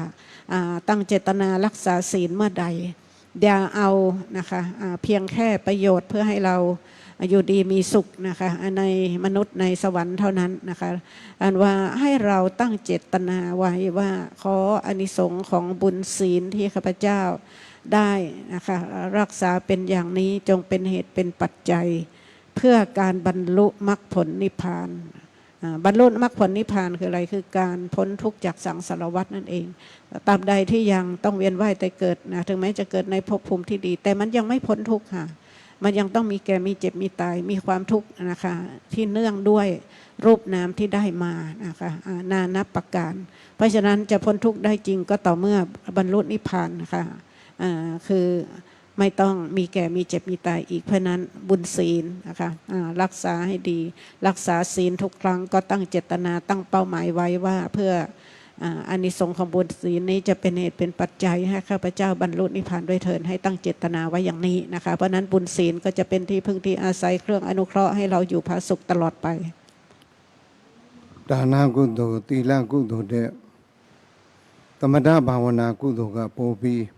မြင့်မြတ်တာဖြစ်ပါတယ်သမထဘာဝနာတရားများကိုလည်းယဟန်ရှင်တို့များစွာသောပုဂ္ဂိုလ်များမိမိတို့ရည်ရွယ်ချက်ဖြင့်သမထဘာဝနာကိုပွားများအားထုတ်တဲ့အခါမှာအားထုတ်နိုင်တဲ့အပေါ်မှာမူတည်ပြီးဝိတ္တဝိစာရအစရှိတဲ့ပထမဇန်ဒုတိယဇန်အစရှိတဲ့ဖြင့်ဒီဇန်တရားတွေကိုရကြမှာဖြစ်ပါတယ်အဲ့ဒီလိုရရှိပြီးမိမိတို့ပွားတဲ့ပုံမှာမူတည်ပြီးပွားနိုင်တဲ့လောက်အနေထားမှာပြမပုံမှာလည်းမိမိတို့အစဉ်စဉ်ပြမအဖြစ်နဲ့ယက်တည်ကြတာဖြစ်ပါတယ်အဲ့ဒီလိုပြမအဖြစ်နဲ့ယက်တည်ရတဲ့ခါမှာလည်းယုတ်တရားနံတရားဖွဲ့စည်းထားတဲ့ပြမခန္ဓာအိုချိန်ကြရင်အိုရတယ်နာချိန်ကြရင်နာရတယ်သေချိန်ကြရင်သေကြရတာဖြစ်ပါတယ်ဒီတော့အဲ့ဒီလိုပြမကျင်လည်နေမယ်ဆိုရင်အိုခြင်းနာခြင်းသေခြင်းကဘဝတစ်လျှောက်လုံးမှာပိုပြီးအသက်ရှည်လာတဲ့ပြမဒီအိုခြင်းနာခြင်းသေခြင်းမကင်းတဲ့အခါမှာကံစေဥတို့မမြင်မြခြင်းအပြင်လဲယုတ်တရားနံတရားဖွဲ့စည်းထားတဲ့ခန္ဓာကိုယ်ကြီးအိုရမယ်နာရမယ်သေရမယ်အိုခြင်းနာခြင်းမကင်းသေးတဲ့မြတ်ကလပ်ပတ်လုံးဆင်းရဲနေအောင်မယ်ဆိုတာဒါသိကြတယ်ပြီးတော့သူ့မှာကုသိုလ်ရှိသလောက်အဲ့ဒီပြမနေနိုင်တ တယ်ဆိုတာဒါသိကြတယ်အဲ့ဒီဗြဟ္မာဖြစ်နေယက်ဒီနေရတဲ့ကမှာအိုခြင်းနာခြင်းသိခြင်းမကင်းလို့အိုခြင်းနာခြင်းသိခြင်းကင်းတဲ့အနေထားရောက်နိုင်ရအောင်ဝိဝတ္တနေတိတအနေအဖြင့်အိုခြင်းနာခြင်းသိခြင်းကင်းတဲ့တရားရဖို့အထောက်ပံ့အနေအဖြင့်သမထဘာဝနာမှတစ်ဆင့်ဝိပဿနာဘာဝနာတရားကိုပြောင်းနိုင်မှသာလျှင်အိုခြင်းနာခြင်းကင်းတဲ့အနေထားမှာရောက်ကြမှာဖြစ်ပါတယ်ဗြဟ္မပြေဗြဟ္မကန္တာဗြဟ္မချမ်းသာအသက်ရှိခြင်းနေထိုင်ရတော့လဲမိမိဗြဟ္မဖြစ်ကြောင်းကုသိုလ်ကောင်းမှုကုံသွားရင်တစ်ဆင့်အနေအဖြင့်လူဘဝလူခန္ဓာရပြီးအဲ့ဒီလူဘဝလူခန္ဓာမှာလဲမကောင်းမှုအကုသိုလ်တွေကိုပြုလုပ်မိရင်ယုံညံ့တဲ့အပယ်လေးပါးအထိရောက်နိုင်တာဖြစ်ပါတယ်ဒီတော့ဗြဟ္မာချမ်းသာဗြဟ္မာချမ်းသာလို့အများကသဘောကျနေပေမဲ့လို့အဲ့ဒီဗြဟ္မာကလည်းအိုခြင်းနာခြင်းသိခြင်းမကင်းလို့ဆင်းရဲမြဲဆင်းရဲနေအောင်မယ်လို့မိမိတို့ကိုယ်တိုင်နှလုံးသွင်းပြီးတိတက်ပို့ပြီးမြင့်မြတ်တဲ့အနေထားမှာရောက်အောင်ရှားကြံကြရမှာဖြစ်ပါတယ်ต่อไปนะคะบุญอีกระดับหนึ่งที่ดีกว่านะคะมีอานิสงส์ยิ่งใหญ่กว่าบุญทานบุญศีลนั่นคือบุญจากการเจริญสมถะภาวนานะคะภาวนาสมถะกรรมฐานหรือสมถะภาวนาเนี่ยนะคะเป็นการภาวนาเพื่อให้จิตเกิดสมาธิระดับฌานก็มีหลายระดับนะคะสูงขึ้นไปนะดีไหมดีแน่นอนนะคะเพราะว่านะคะอานิสงส์ของเขาเนี่ยยิ่งใหญ่นะคะดีที่สุดอานิสงส์ของฌานสมาธินะคะทำให้ไปเกิดบนเรียกว่าเป็นพรหมอยู่ในชั้นพรหมโลกนะคะว่าเกิดเป็นพรหมเหอะดีมากนะคะอายุขัยยืนนานแต่ก็อย่าลืมนะคะถึงแม้จะเป็นพรหมก็ถือว่ามีรูปมีนามอยู่เนาะนะคะมีรูปมีนามตราบใดที่มีรูปมีนามถึงแม้ว่าพรหมเนี่ยอายุขัยยืนนานเกิดด้วยอำนาจของกุศลโดยอำนาจของฌานสมาธิก็ตามแต่ก็ว่านะคะไม่ใช่ว่าจะสุขถาวรตลอดไปถึงเวลาหมดอายุขัยยาวนานแค่ไหนก็หมดอายุขัยได้ยิ่งถึงเวลาหมดอายุขัยนั่นคือความตายเหมือนกันเนาะมีแก่มีเจ็บมีตายเหมือนกันโดยเฉพาะอีตอนตายคือหมดอายุขัยตรงนั้นนะคะก็อาจจะตกนะคะลงมาสู่ว่าภูมิเบื้องต่ำโดยเฉพาะอบายภูมิได้เหมือนกันพอตกในอบายภูมินั่นคือไม่มีโอกาสนะคะที่จะเป็นสุขอีกแล้วนะเพราะฉะนั้นถือว่ายังต้องเวียนว่ายตายเกิดอยู่ในสังสารวัฏอยู่ดีนะคะไม่สามารถอยู่ดีอย่างถาวรตลอดไปได้นะเพราะนั้นนะคะพวกเราทั้งหลายนะคะ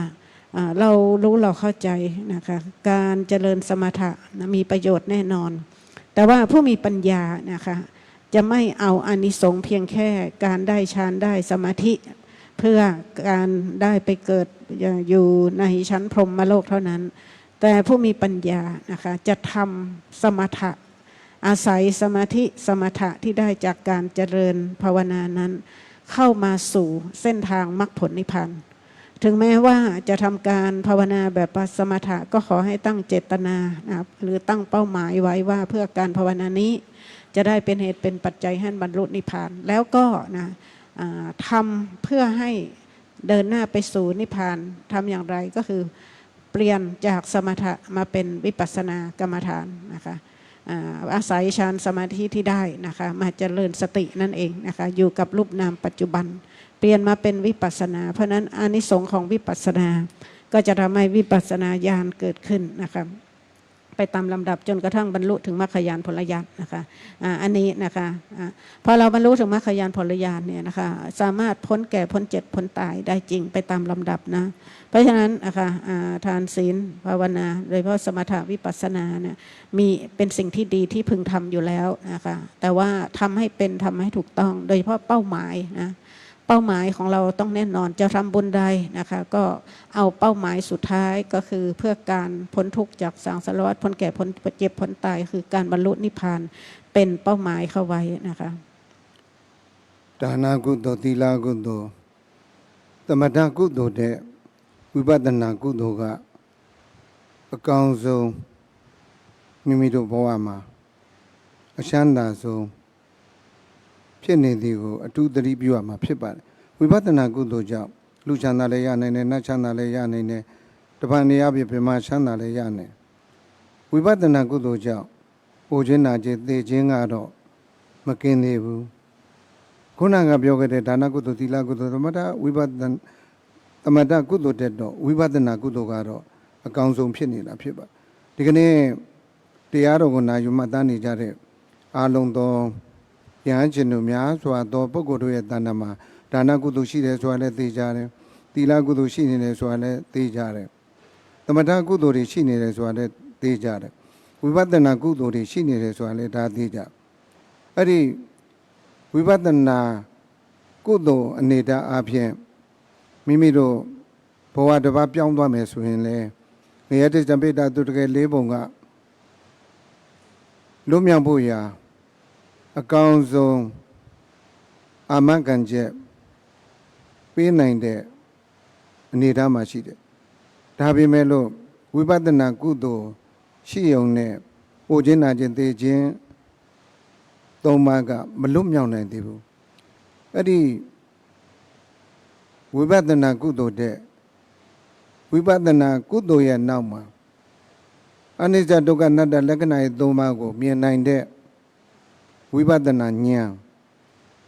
အဲ့ဒီဝိပဿနာဉာဏ်ဖြစ်အောင်ဒီကနေ့အသိဉာဏ်ကြွယ်ဝတဲ့ပုဂ္ဂိုလ်တွေကဒါနကုသိုလ်တဲ့သီလကုသိုလ်ကမြတ်တယ်သီလကုသိုလ်တဲ့သမထကုသိုလ်ကမြတ်တယ်သမထကုသိုလ်တဲ့ဝိပဿနာကုသိုလ်ကမြတ်တယ်ဝိပဿနာကုသိုလ်တဲ့ဝိပဿနာဉာဏ်ဟာမိမိတို့ဆင်းရဲဒုက္ခဟူသမျှမှငြိမ်းခြင်းတဲ့တရားစစ်တရားမှအဲ့ဒီတရားစစ်တရားမှန်ကိုဝိပဿနာကုသိုလ်တဲ့မမြဲတဲ့သဘောတရားဆင်းရဲတဲ့သဘောတရားအစိုးမရတဲ့သဘောတရားတွေကိုသိနိုင်လောက်တဲ့အာထုမှုတွေပါဝင်လာရင်ဥပိ္ပနာပိသေဘေကလွတ်မြောက်တဲ့မကြတဲ့ဒိဋ္ဌိဝိသေကိစ္စပြုတ်တဲ့တမက်တဘောတိကိုရသွားမှာရောက်သွားမှာမြတ်မပြုနိုင်သည်ကိုအထူးတတိပြုကြဖို့လိုပါတယ်ဒါကြောင့်ဒီကနေ့ဗုဒ္ဓဘာသာဝင်များမှာတစ္စမီတဆင့်တက်လန်းခဲ့လို့ဤနေရာဤဌာနမှာဝိပဿနာကုသိုလ်တေမကဝိပဿနာဉာဏ်ဖြစ်ဖို့ဒီကနေ့အာသွန်ခွန်ဆိုင်အာထုတ်နေသည်ကိုမိမိတို့ကိုယ်တိုင်ဂုဏ်ယူကြရမှာဖြစ်ပါတယ်ต่อไปนะคะกุศลที่ดีที่สุดนะคะมีอานิสงส์มีอานุภาพที่ดีสุดประเสริฐสุดนะคะสำหรับชาวพุทธอย่างเราก็คือวิปัสสนาถ้าพูดถึงแง่กุศลคือวิปัสสนากุศลนะคะกุศลนี่มีอยู่4ระดับเนาะทานกุศลศีลกุศลสมถะกุศลและที่สำคัญวิปัสสนากุศลวิปัสสนากุศลคือกุศลที่เกิดจากการปฏิบัติวิปัสสนาเนี่ยเป็นกุศลที่มีอานิสงส์มีอานุภาพมากส่งผลให้เราได้นะคะมีชีวิตนะคะที่ดีที่ผาสุกถ้าเป็นมนุษย์ก็จะเรียกว่าเป็นมนุษย์ที่ดีเจริญด้วยมนุษย์สมบัติเกิดเป็นเทวดาแม้กระทั่งสามารถส่งผลให้เราไปเกิดเป็นพรหมได้ถ้าสามารถส่งผลได้ตามกำลังความสามารถของเรานะแต่ก็อย่างที่บอกนะคะเพียงแค่ระดับวิปัสสนากุศลถึงแม้จะเกิดเป็นมนุษย์เป็นเทวดาดีสุดเกิดเป็นพรหมได้แต่ก็ยังไม่พ้นแก่พ้นเจ็บพ้นตายไม่พ้นทุกข์จากสังสารวัฏได้อยู่ดีนะทำอย่างไรนะคะเราจะต้องนะคะประพฤติปฏิบัตินะคะให้จากระดับกุศลนั้นกลายเป็นระดับญาณก็คือวิปัสสนาญาณนะคะเพราะนั้นเราทุกคนที่นี่โดยเฉพาะคณะญาติโยมลูกศิษย์ลูกหาสำนักปฏิบัติธรรมวัดโพวัดพระเชตุพนแห่งนี้นะคะเข้าใจแน่นอนเพราะว่าตรงนี้เป็นสำนักปฏิบัตินะบุญทานเราก็ทำเต็มที่ศีลก็รักษาเป็นอย่างดีสมาธิเราก็สั่งสมมาที่สำคัญเราเป็นสำนักวิปัสสนาโดยตรงนะคะวิปัสสนาเราจะไม่ประพฤติปฏิบัติเพียงแค่เอาบุญนะคะแต่เราจะปฏิบัติเพื่อเอาญาณนะคะญาณคือวิปัสสนาญาณวิปัสสนาญาณอย่างเราว่าไปตามลำดับแหละนะคะวิปัสสนาญาณอย่างน้อยนะคะเราสามารถปฏิบัติไปจนถึงมรรคญาณผลญาณนะคะ1 มรรค 1 ผลนะคะเราก็สามารถพ้นทุกข์จากสังสารวัฏไปได้แล้วว่ามากมายละโดยเฉพาะสังสารวัฏที่จะต้องไปเวียนว่ายแต่เกิดในอบายภูมิเนาะเพราะฉะนั้นนะคะภาวนานะคะวิปัสสนาภาวนาด้วยการเจริญสตินะคะปฏิบัติไปมากนะคะ จากระดับกุศลตราบใดที่เรากำหนดอยู่นะคะกำหนดไปภาวนาไปนะกุศลเกิดแน่นอนเป็นวิปัสสนากุศลเป็นกุศลที่มีอานิสงส์สูงสุดแต่เราทำความต่อเนื่องเจริญสติไปกำหนดไปภาวนาไปจนกระทั่งการกำหนดรู้ของเรานั้นสามารถเห็นอาการของรูปของนามคืออารมณ์ที่เรากำหนดรู้อยู่นั้นมีความเกิดความดับนะคะมีความเป็นไตรลักษณ์นะคะมีความเป็นไตรลักษณ์เนาะอนิจจังทุกขังอนัตตานะคะรู้เห็นด้วยนะคะวิปัสสนาญาณการที่เราเห็นความเราเห็นความเกิดดับหรือเห็นความเป็นไตรลักษณ์ของรูปนามนะคะของรูปนามที่เรากำหนดรู้แม้กระทั่งจิตที่ทำหน้าที่กำหนดอยู่เนี่ยนะคะนั่นคือวิปัสสนาญาณเนาะรู้เห็นไปตามลำดับละเอียดขึ้นละเอียดขึ้นลึกซึ้งขึ้นไปตามลำดับวิปัสสนาญาณจนกระทั่งสามารถบรรลุมรรคญาณผลญาณมรรคญาณผลญาณแรกที่เรียกว่าโสดาปัตติมรรคโสดาปัตติมรรคญาณโสดาปัตติผลญาณคือบรรลุความเป็นพระโสดาบันนะคะอะไรว่าหนึ่งมรรคหนึ่งผลเนี่ยนะก็สามารถตัดละประหารกิเลสคือทิฏฐิวิกิจฉาที่จะนำเราไปเกิดในอบายภูมิเพราะนั้นคนบรรลุหนึ่งมรรคหนึ่งผลเป็นโสดาบันเนี่ยนะคะจะไม่ตกอบายเพราะนั้นสังสารวัฏที่ต้องเวียนว่ายตายเกิดเป็นทุกข์อยู่ในอบายภูมินี้ก็แล้วว่าถูกตัดละประหารไปโสดาบันจะไม่ตกอบายแน่นอนปฏิบัติต่อเนื่องไปนะคะก็จะแล้วว่าตัดภพตัดชาตินะคะพ้นทุกข์จากสองสารวัฏในเป็นลำดับไปนะคะဒီကနေ့တရားတော်ကိုနာယူမှတ်သားနေကြတဲ့ယဟန်ရှင်တို့များစွာသောပုဂ္ဂိုလ်များမှာဝိပဿနာဘာဝနာတရားတွေအားထုတ်ကြတယ်ဝိပဿနာဘာဝနာတရားတွေအားထုတ်ကြတယ်မိမိကိုယ်တိုင်လည်းဂုဏ်ယူကြတယ်မိမိတို့ကိုယ်တိုင်လည်းဂုဏ်ယူကြတယ်မှန်တော်လဲဝိပဿနာကုသိုလ်ရယုံလောက်နဲ့တင်းတိမ်နေမယ်ဆိုရင်အဲ့ဒီဝိပဿနာကုသိုလ်ကြောင့်ဒါနကုသိုလ်ပြုလုပ်ဆောင်ရွက်တဲ့ပုဂ္ဂိုလ်နည်းတူကောင်းကျိုးတွေရမယ်ဆိုတာမှလည်းလူဘဝလူခန္ဓာဆိုတဲ့ကောင်းကျိုးရမယ်နတ်ဘဝနတ်ခန္ဓာနတ်ချမ်းသာကောင်းကျိုးရမယ်ပြမဘဝပြမခန္ဓာပြမကောင်းကျိုးတွေရမယ်သို့တော်ညာတော်လဲအဲ့ဒီလိုလူဘဝလူခန္ဓာရတာမယ်လူချမ်းသာရတာမယ်အိုခြင်းနာခြင်းမကင်းနတ်ဘဝနတ်ခန္ဓာနတ်ချမ်းသာရမယ်အိုခြင်းနာခြင်းသိခြင်းမကင်းပြမဘဝပြမခန္ဓာရတာမယ်အိုခြင်းနာခြင်းသိခြင်းမကင်းတကယ်အမှန်ကအိုခြင်းနာခြင်းသိခြင်းကင်းတယ်ဆိုတာဝိပဿနာတမ္မာဒိဋ္ဌိဖြစ်ပြီးဝိပဿနာတမ္မာဒိဋ္ဌိဖြစ်ဖို့ရာရှိမြောက်ပေးရမယ်တရားဗုဒ္ဓရှင်တော်မြတ်ဘုရားကဟောခဲ့တယ်ဝိပဿနာကုသိုလ်လောက်နဲ့တင့်တဲ့ရောက်ရပြီးမနေနဲ့ဟိုခြင်းနာခြင်းသိခြင်းကမကင်းသေးဘူးဝိပဿနာတမ္မာဒိဋ္ဌိတိုးတက်အောင်ရှိမြောက်ပေးရမယ်တရားရှိမြောက်ပေးခြင်းအပြင်ဟိုခြင်းနာခြင်းသိခြင်းကင်းတဲ့ဒီဘဝမှာပဲလင်းအသက်ရှိပါလေရဲ့အသက်ထင်ရှားရှိနေပါလေရဲ့မိမိတို့ရဲ့အာထုတ်တဲ့ပုံမှန်မူတည်ပြီးမကြလင်ဒိဋ္ဌိဝိသေကိစ္စပြုတ်တဲ့သောတာပတ္တိမဉ္ဇဉ်ဘုံဉဏ်ကိုရသွားမယ်ဆိုရင်အဲ့ဒီရတဲ့အချိန်ကစပြီးငရတိဇံပိဋ္ဌသူတကယ်လေးပုံကသာဝရလွတ်မြောက်သွားပြီအပယ်လေးပါးကိုတခါတည်းဘုန်းကြီးတို့မကြရောက်နိုင်ရအောင်သောတာပတ္တိမဉ္ဇဉ်ဘုံဉဏ်ကဖြတ်ချလိုက်ပြီဆိုတာအဲ့ဒီငရတိဇံပိဋ္ဌသူတကယ်လေးပုံနဲ့ပတ်သက်ပြီးအိုခြင်းနာခြင်းသိခြင်းမရှိတော့ကိုကငရဲတိစ္ဆပိဋ္ဌာသူတကယ်လေးပုံတော့ကြာရောက်မယ်ဆိုရင်အိုရမယ်နာရမယ်သိရအောင်မယ်ရုပ်တရားနာတရားဖွဲ့စည်းထားတဲ့ခန္ဓာကိုယ်ကြီးဒီတော့ပယ်လိုက်တဲ့တိုင်နဲ့အိုခြင်းနာခြင်းသိခြင်းမရှိတော့ထိုနည်းတူစွာပဲဝိပဿနာတမ္မာဒိဋ္ဌိဖြစ်စေပြီးဝိပဿနာတမ္မာဒိဋ္ဌိကြောင့်ဆက်ကမိမိတို့ခွန်အားဉာဏ်အားမိမိတို့ရဲ့အသက်ကိုပဓာနမထားပဲဒီနေ့ဒီချိန်ဒီကာလမှာဗုဒ္ဓရှင်တော်မြတ်ဘုရားရဲ့ဆုံးမဩဝါဒအတိုင်းအယိုးကြည်ကြည်အရေးခံကနောက်မဆုတ်တမ်းမဉ္ဇဉ်ဘုံညာနိဗ္ဗာန်ချမ်းသာကိုရဖို့ဇွဲလုံးလာဝရိယဖြင့်အာတုနေသူမှန်သမျှဟာအရှိန်မရွေးနေရမရွေးပ ဘယ်အချိန်ဘယ်နေရာမှာဆိုအထုတ်တဲ့ပုံမှာမူတည်ပြီးဒိဋ္ဌိဝိသိကိစ္စပြုတ်တဲ့အနေဆုံးအဖြစ်တမက်တဖို့ရသွားရင်နောက်တက်ကာလတွေမှာခုနဘဝကဘုန်းကြီးတို့ချစ်ဘဝဆိုတာနောက်တက်ဘဝမနေရတော့ပဲခုနဘဝရဲ့အဆုံးမှာအနိစ္စဒုက္ခအနတ္တလက္ခဏာရဲ့မြင်အောင်သိအောင်အထုတ်နိုင်တို့မှန်တယ်မြတ်တစင်ပြီးတစင်တက်လန်းသွားလို့ပိစိမဘုကနောက်ဆုံးယဟန္တာဘဝဖြင့်ပရိနိဗ္ဗာန်စံဝင်တဲ့တပြိုင်တည်းလူရနိဗ္ဗာန်တိုင်အောင်ဒီကနေ့ဘန်ကောက်မြို့ဘန်ကောက်ခရိုင်ဘန်ကောက်မြို့မှာရှိတဲ့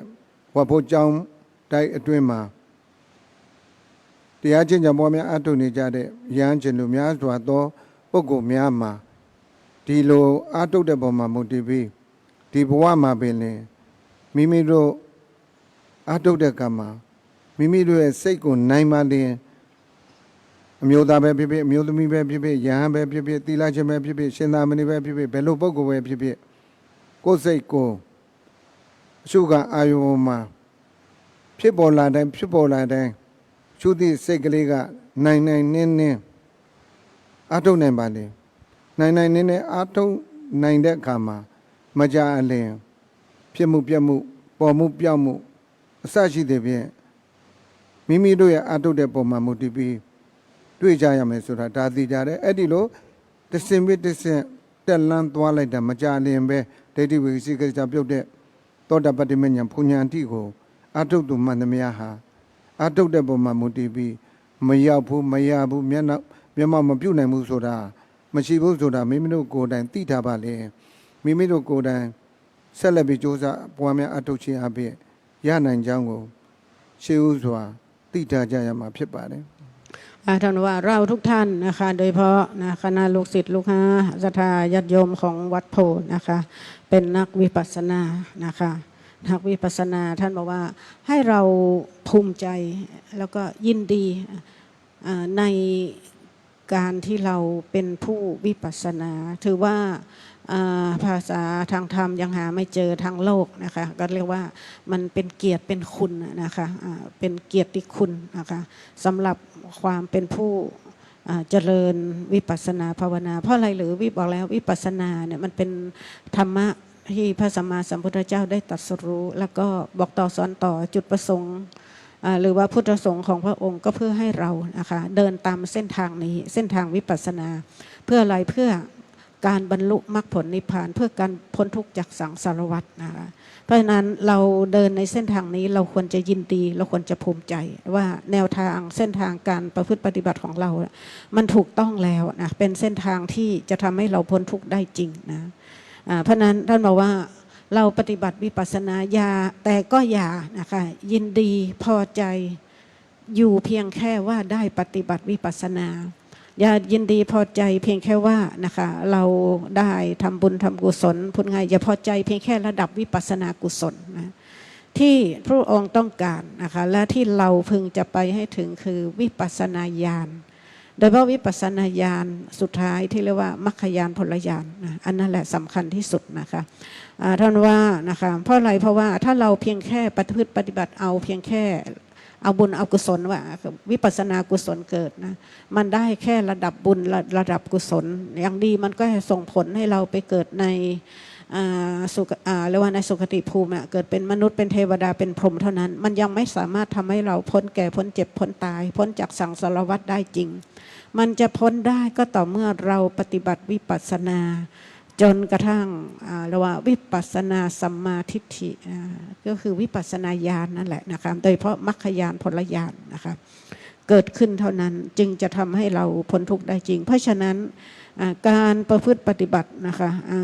เพื่อให้วิปัสสนาสัมมาทิฏฐินะคะเกิดขึ้นเจริญขึ้นนะคะไปจนถึงมรรคญาณผลญาณพ้นทุกข์พ้นอบายได้นะคะเราก็ต้องเพียรพยายามประพฤติปฏิบัติให้ถูกต้องถูกทางถูกวิธีโดยเพราะการทำความเพียรในการประพฤติปฏิบัติเป็นหัวใจสำคัญนะเพราะว่าการจะไปปฏิบัติไปจนถึงเป้าหมายคือการบรรลุมรรคผลเนี่ยนะคะ มันต้องใช้ความเพียรความพยายามเป็นอย่างยิ่งความต่อเนื่องนะคะไปสังสมไปว่าเหอะนะคะเป็นอย่างดีเราสังสมได้มากประพฤติปฏิบัติได้มากนะคะมันก็ก้าวหน้าไปสู่เป้าหมายได้มากเท่านั้นนะคะได้ไวเท่านั้น เพราะว่าถ้าสมมติว่าเราสามารถทำความเพียรอย่างถูกต้องไปนะคะวิปัสสนาญาณเกิดนะคะไปตามลำดับนะคะคือเราสามารถเห็นสภาวะของรูปของนามนะคะตามความเป็นจริงนะคะแล้วก็ที่สำคัญรูปนามนั้นเราเห็นโดยอาการเป็นไตรลักษณ์เรารู้ว่ารูปนามนี้นะคะแล้วว่า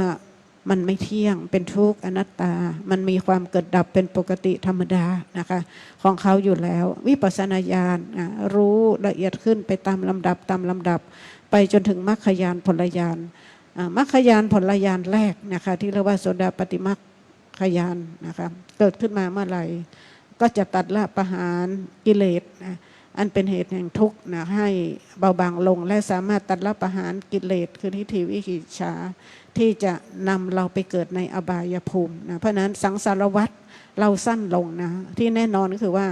สังสารวัฏคือการที่ต้องไปเวียนว่ายตายเกิดในอบายภูมิสำหรับพระโสดาบันไม่มีแน่นอนพ้นจากอบายภูมิแน่นอนและถึงแม้นะคะจะเกิดอีกพระโสดาบันจะเกิดอีกไม่เกิน7ชาติ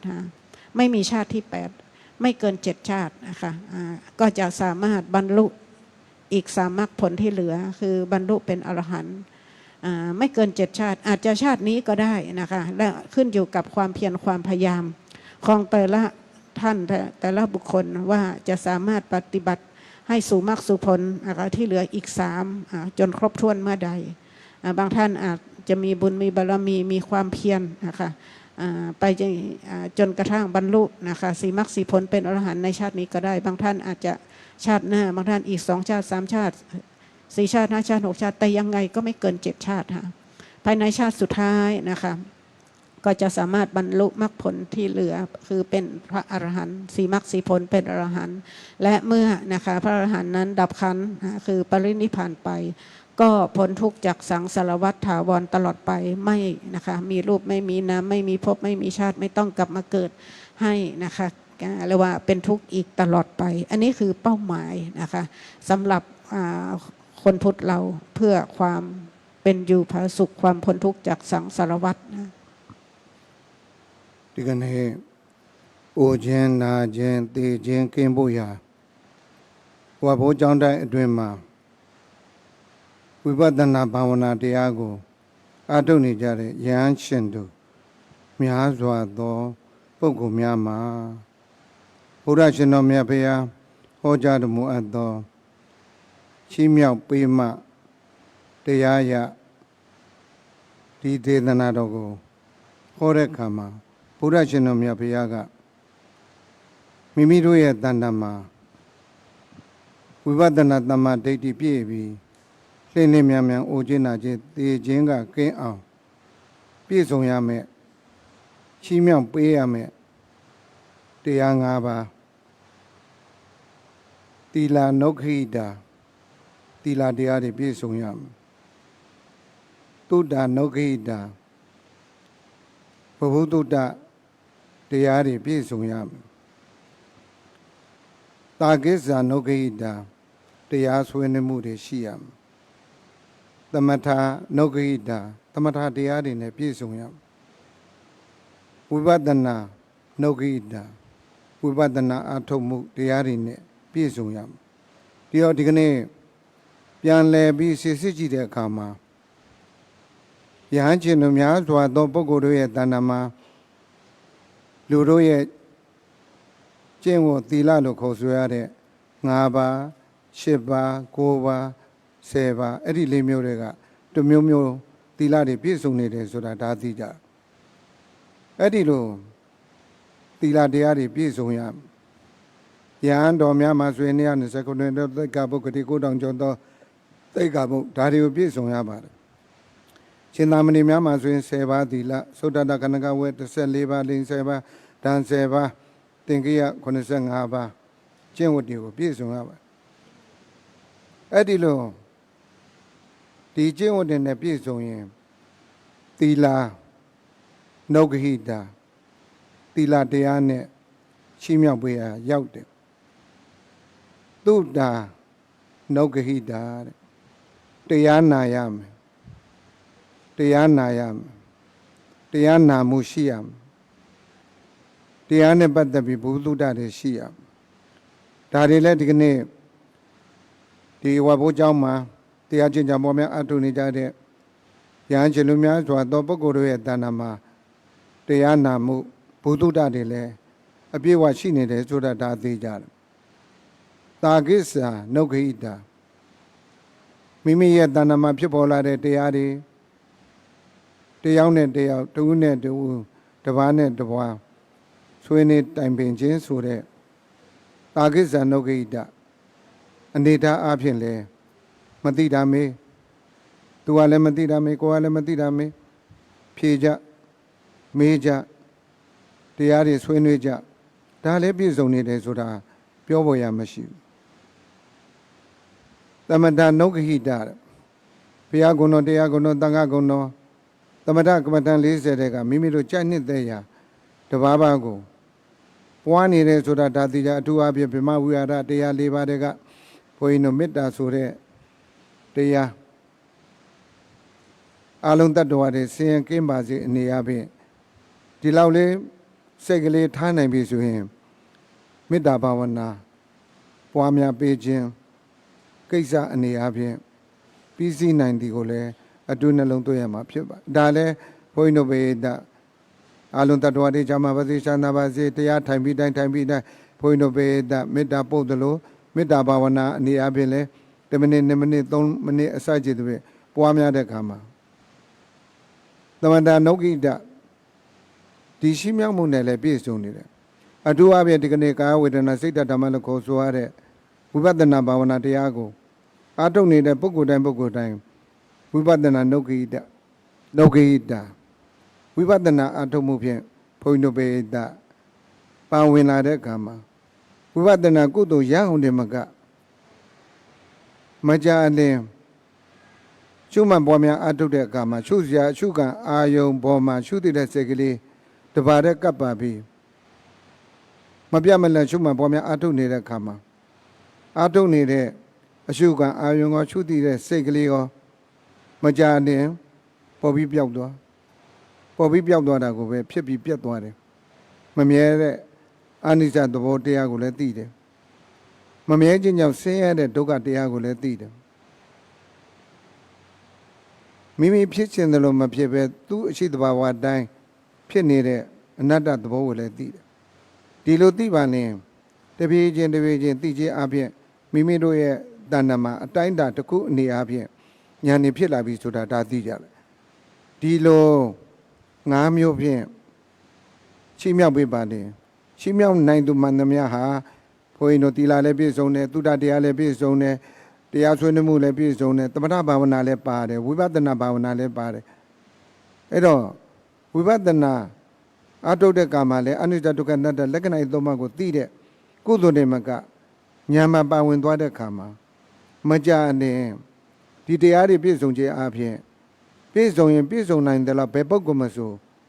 ဒိဋ္ဌိဝိသေကိစ္စပြုတ်တဲ့ဓမ္မတဖို့ရသွားမယ်ဆိုတာဒါသိကြတယ်ဒါကြောင့်ရနိုင်ရအောင်ကာယိကဝရိယစေတသိကဝရိယကိုယ်လည်းအားပေးပါစိတ်ကိုလည်းအားပေးပါကိုယ်စိတ်နှစ်ပါးအားပေးပြီး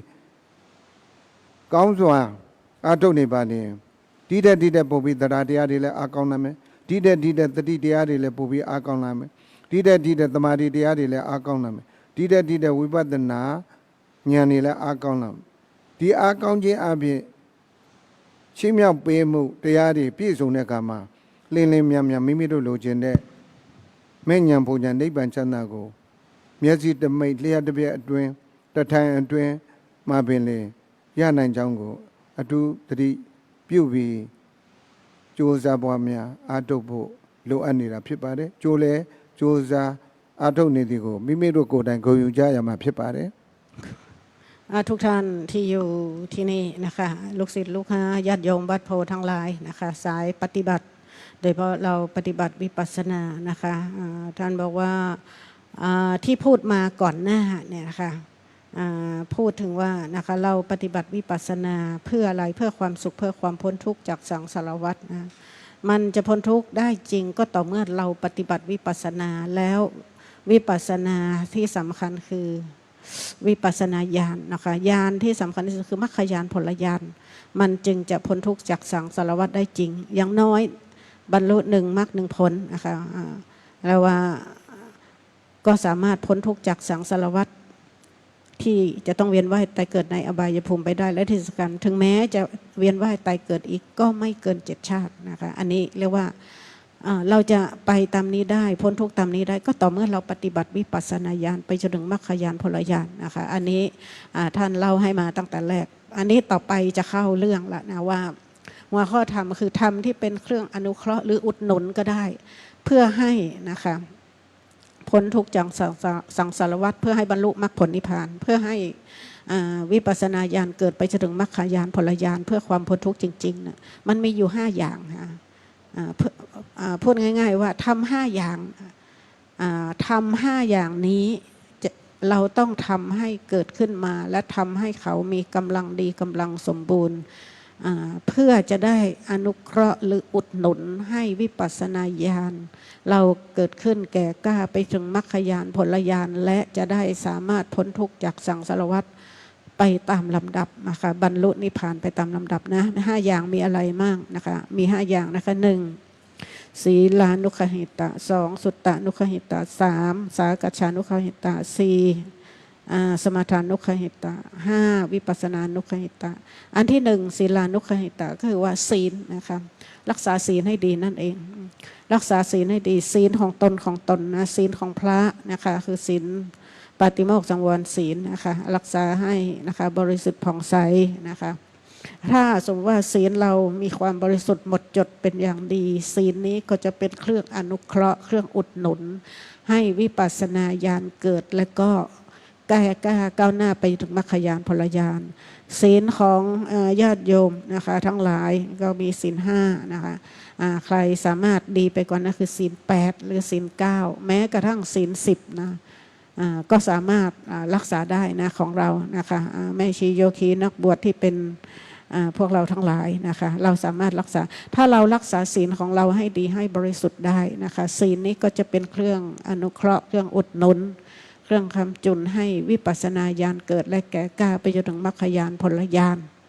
และบรรลุนิพพานได้นะคะอีกอันนะคะสุตตะนุกหิตะคือความรู้ในธรรมความรู้ในธรรมเกิดจากไหนเกิดจากการฟังธรรมเกิดจากการศึกษาธรรมขณะนี้เราฟังธรรมอยู่นะก็เพื่อเรียกว่าธรรมที่เป็นเครื่องอนุเคราะห์คือสุตตะนุคหิตะอันนี้เกิดขึ้นมานะเพราะนั้นเราฟังธรรมเราได้ความรู้ในธรรมนะคะฟังธรรมให้มากมันก็จะทำให้เรานั้นนะคะเรียกว่าสามารถประพฤติปฏิบัติเพื่อให้นะคะการปฏิบัติของเราก้าวหน้าแก่กล้าไปสู่มรรคสู่ผลสู่นิพพานสู่ความหลุดพ้นได้นะคะอันนี้เราทำอยู่นะคะแล้วก็ทำบ่อยๆทำเนืองๆศึกษาธรรมะให้มากนะคะฟังธรรมให้มากนะคะที่สำคัญอีกอันหนึ่งธรรมสากัจฉานุคหิตะคือว่าแลกเปลี่ยนนะคะความรู้ในธรรมสอบถามปัญหาธรรมถกปัญหาธรรมนะคะธรรมสากัจฉากันนะคะก็จะทำให้เราได้ความรู้เพิ่มเติมนะคะแล้วก็ความรู้ที่ได้จากธรรมสากัจฉาเนี่ยก็จะทำให้เราสามารถประพฤติปฏิบัติ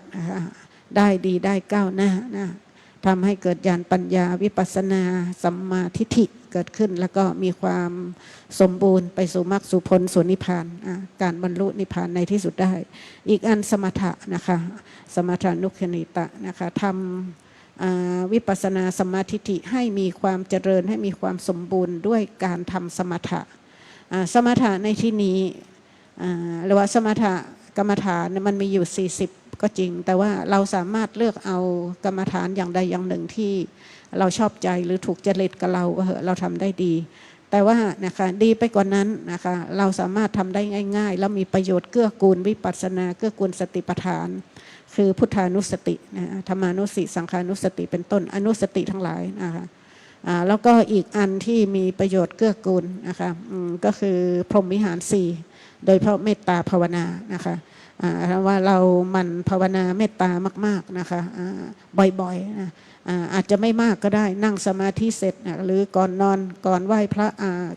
หลังจากสวดมนต์ไหว้พระเสร็จหรือก่อนนอนหรือตื่นนอนถ้าเราปฏิบัติธรรมนะคะนั่งสมาธิเสร็จก็นะคะเจริญเมตตาภาวนาก็คือเหมือนที่สอนแต่แรกนะคือว่าให้เราตั้งจิตปรารถนาไปยังสัตว์ทั้งหลายขอสัตว์ทั้งหลายจงเป็นสุขพ้นจากทุกข์ได้เถิดขอสัตว์ทั้งหลายจงเป็นสุขพ้นจากทุกข์ได้เถิดนะคะส่งจิตปรารถนาออกไปจากใจนะอันนี้ก็ถือเป็นการภาวนาสมถะตัวนี้นะคะก็จะเกื้อกูลนะคะการปฏิบัติวิปัสสนาของเราให้วิปัสสนาสัมมาทิฏฐิหรือวิปัสสนาญาณเกิดขึ้นแล้วมีความเต็มบริบูรณ์สู่มรรคผลนิพพานในที่สุดได้นะคะอีกอันก็คืออะไรอันสุดท้ายวิปัสสนานุคณิตะอันนี้คือตรงๆละเข้ามาสู่ภาคการปฏิบัตินะเราต้องปฏิบัติวิปัสสนาให้ถูกต้องถูกทางถูกวิธีทำให้ต่อเนื่องด้วยอินทรีย์ที่มีกำลังนะคือด้วยศรัทธานะคะด้วยศรัทธาในการประพฤติปฏิบัติ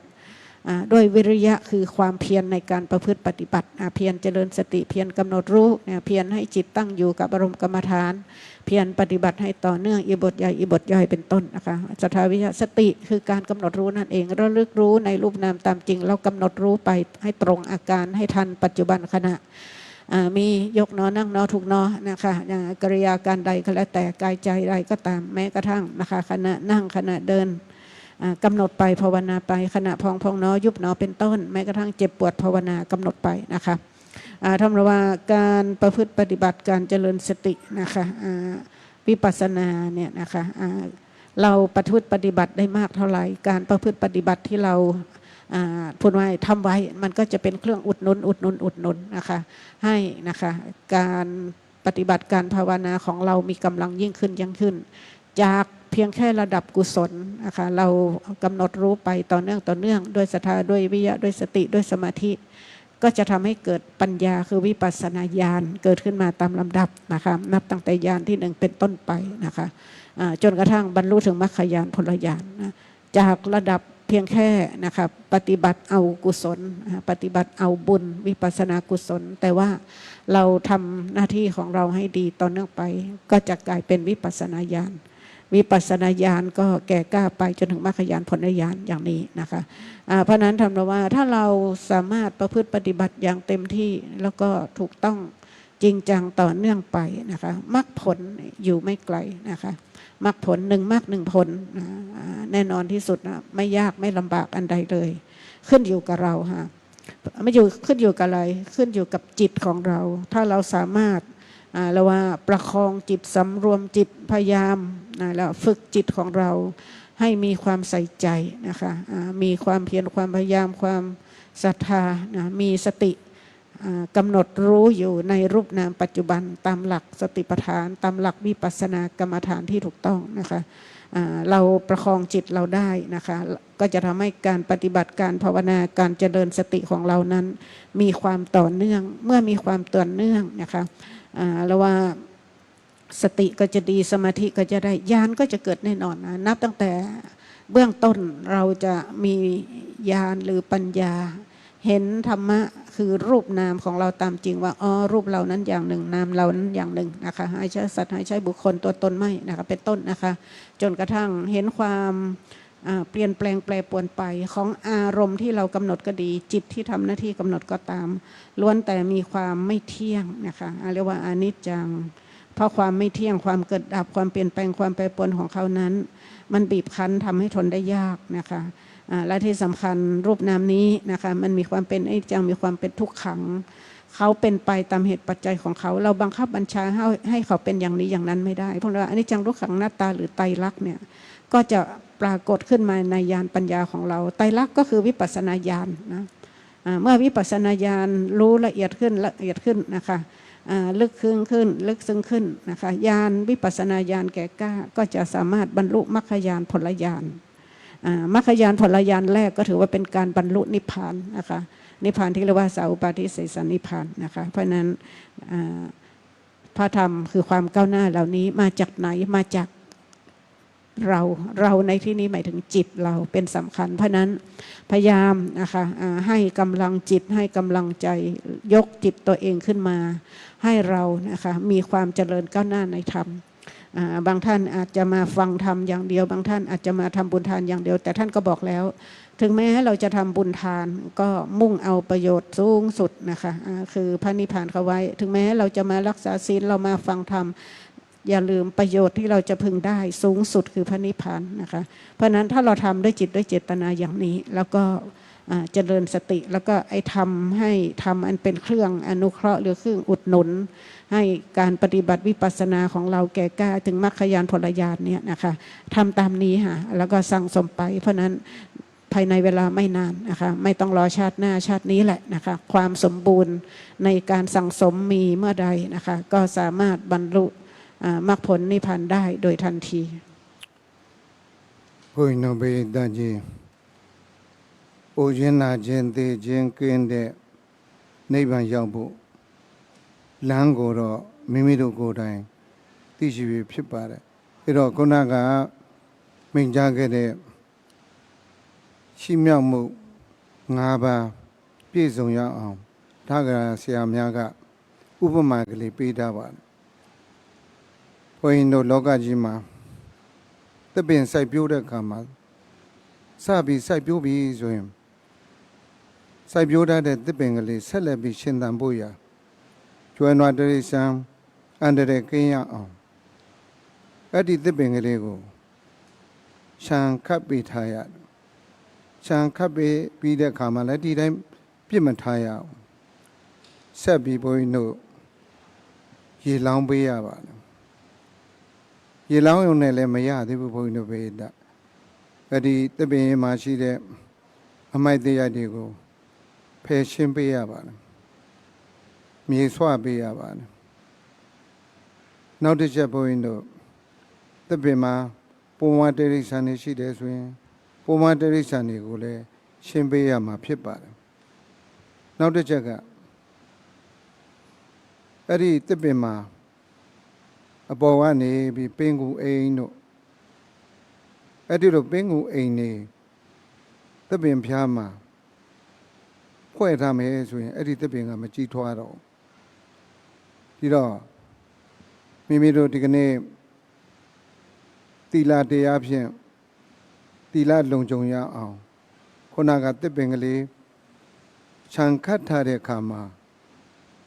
အဲ့ဒီသစ်ပင်အနောက်ရှက်မပေးနိုင်တယ်လို့မိမိတို့ရဲ့တဏ္ဍာမှာလည်းစောင့်တည်ကျင့်သုံးတဲ့သီလမပြည့်စုံရအောင်စောင့်ကြောက်ရမှာဖြစ်ပါတယ်စောင့်ကြောက်ရမှာဖြစ်ပါတယ်ဒါကိုဘုန်းကြီးတို့သစ်ပင်ကိုခြံခတ်တယ်လို့ပဲတရားကျင့်ကြံပွားများအထုတ်နေကြတဲ့ယောဂီများသီလလုံခြုံပြီးဝိပဿနာတမ္မာဒိဋ္ဌိဖြစ်မယ်ဆိုတာဒါသိကြ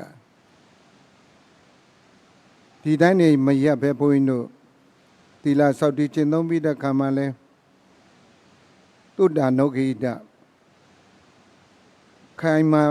တဲ့ခိုင်မာရအောင်တရားရင်နာရမယ်ဘုဒ္ဓရရှိအောင်လုပ်ရမယ်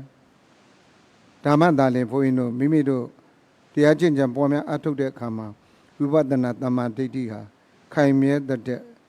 ခိုင်မြဲလာမယ်ဆိုတာဒါသိကြတယ်စိုက်ပျိုးထားတဲ့သစ်ပင်ကလေးရေမလောင်းရင်အဲ့ဒီသစ်ပင်ကလေးဟာမကြခင်မှာပဲတည်သွားမှာဖြစ်ပါတယ်အဲ့ဒီလိုတည်သွားခြင်းမရှိရအောင်ဘုန်းကြီးတို့ရေလောင်းခြင်းအားဖြင့်လဲထောက်ပံ့ပေးရမှာဖြစ်ပါတယ်နောက်အဲ့ဒီသစ်ပင်ထပ်ပြီးဖြစ်နိုင်ရအောင်ရေလောင်းပြီးတဲ့အခါမှာဘုန်းကြီးတို့မြေကမာနေမယ်ဆိုရင်မြေမမာရအောင်ဆွပေးရမယ်